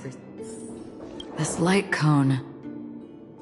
is securely... According to Robin's interview, despite having performed on so many grand stages, her favorite performance was a pretend show she put on with her brother when they were just kids. I wonder how their relationship is now. Growing up brings gains, but also losses. Yeah, time has a way of smoothing things out. The beautiful dreams of youth. will eventually fade away.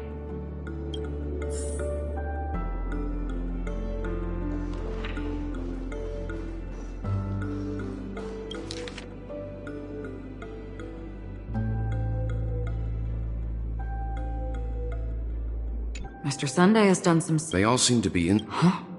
What is it? No, nothing. Maybe I'm just overthinking things. However, if this traitor really exists, could they be responsible for Firefly and Robin's deaths?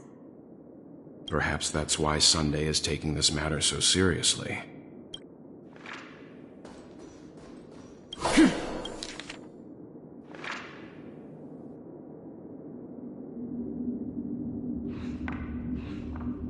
It seems neither the Dream Master of Penacony nor this old Odie is happy with Sunday's recent performance. They don't seem to care much about death. Instead, they're more concerned about the Charmony Festival and the Watchmaker. Maybe the other family heads don't think death is a big deal. One thing's for sure. There's a lot of internal conflict within the family, and everybody has their own agenda. That's all for now. Nothing more noteworthy.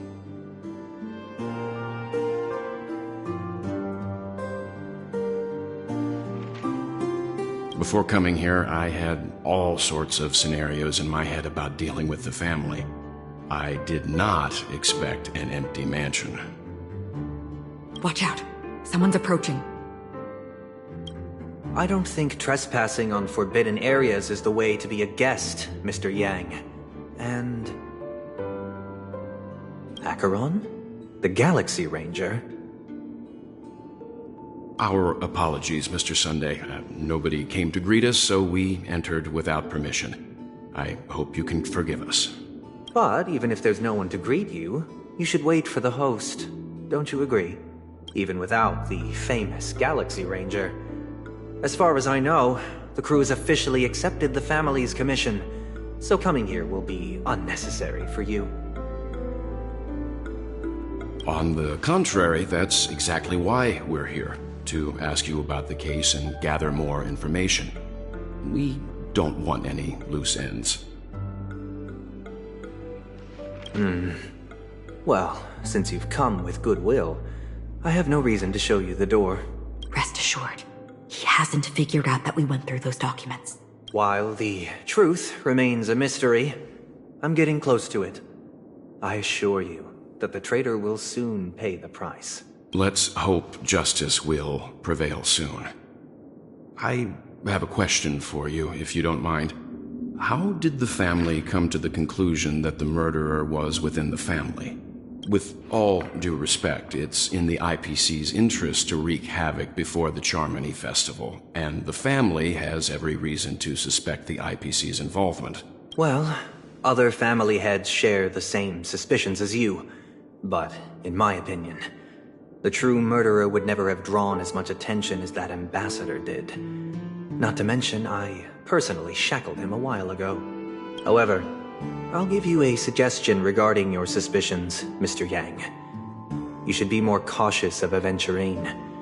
While the wicked can't break through high walls, they can plunge their evil dagger into the heart of the righteous. He's a businessman, not some philanthropist.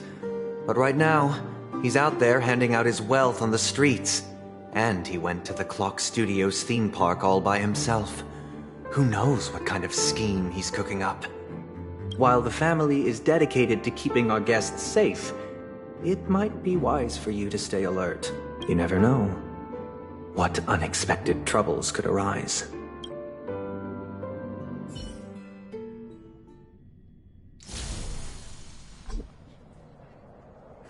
According to a Pierpoint hotline tip, there was a major breakthrough in the shocking Ejhazio Aventurine case. The suspect has been arrested.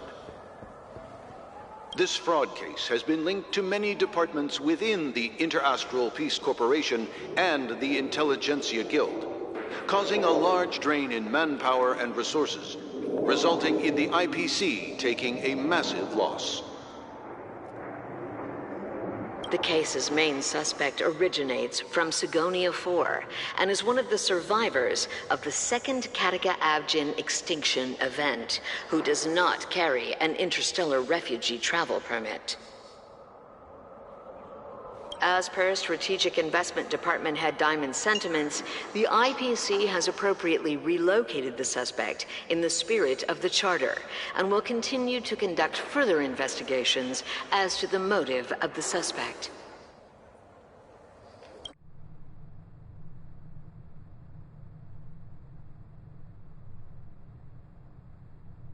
What pretty eyes. Tell me, do they shine in the dark? Well, if they did, I'd sell them in a heartbeat. You don't know how many people long for your eyes to be closed forever. As a servant, you should not resist your master. Yet, you went and killed that man anyway. No lawyer has the audacity to defend you. Perhaps you ought to represent yourself. Not difficult, but definitely pointless. You're pretty confident on your eloquence. Did you also think that when you lied to the Intelligentsia Guild? Ask and you shall receive. You wanted the perfect construction material. All I did was offer a possibility. It was just a small wager. If your luck holds out, the IPC will dig something up from the golden sands of Ejihazo.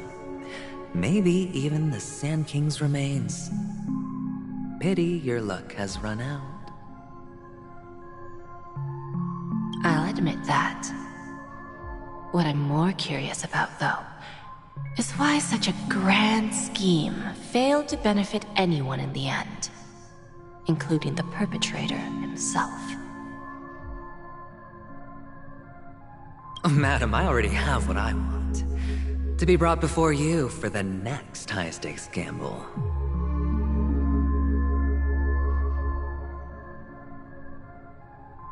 Then let's talk about the second gamble. Tell me, what are you prepared to wager this time? My life. I bet you won't send me to the gallows. What do you want, then? I want your Lenore to meet with me. I have something to say. And then what? I want cash. It can't be that simple, can it? It is that simple. 30 tanbas. The remainder of my market value. 30 tanbas. No more, no less. With this money, I'll climb to even greater heights than you. Grasp even more riches than you. I wager you won't give me this chance. Which is why you should call him here. Interesting. A pity Diamond won't see you. No one gets to see him. From here on out, I am Diamond's representative, and I will decide on his behalf. You're wrong. 30 tanbas. He'll give you that. And much more than that. Wealth, status, power. The IPC will give you whatever you want, even what you don't want. Kakavasha. A good name, but unfortunately destined to be buried in the dirt. You, though, you deserve to live, to create even more wealth for us. Go, pick the clothes you like, then choose your desired identity. And then, use them well, child. May your plans never suffer failure. Life is like a long-term investment. Those who choose correctly, do the correct things, reach the correct outcomes. and show the world their value. People can't always make the right choices in their lives. But luck has always been on my side. I've never lost. Is it because Gaiathra blesses me? Well, if that's the case, she must also be looking upon me right now. My success is inevitable. But what then? Even if I overcome this difficult trial, what would come next? What awaits me after this glorious gamble? An even more glorious one? Will I return triumphant with unending riches after countless successes, or will I encounter failure, never to return? I'm pretty sure you already have some ideas, lowly gambler.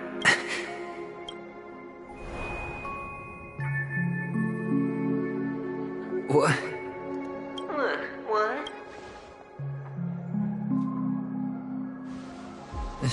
Am I dreaming, or have I gone completely insane? Perhaps both. Forgotten me already?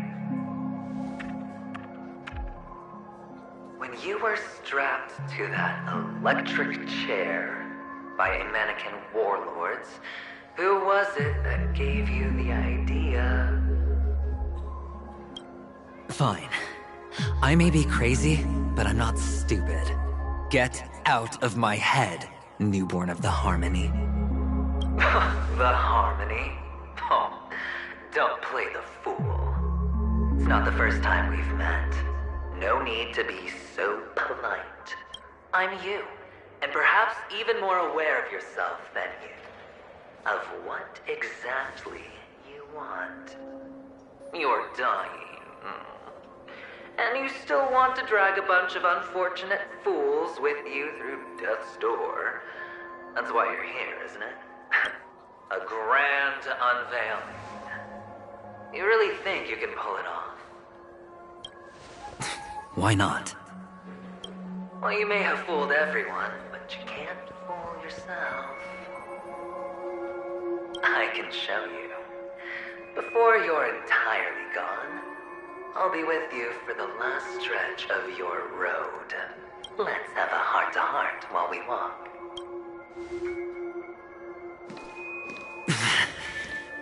What exactly are you? Most people in this world spend their entire lives just to reach one outcome. And I am that outcome. Kakavasha, I am your future.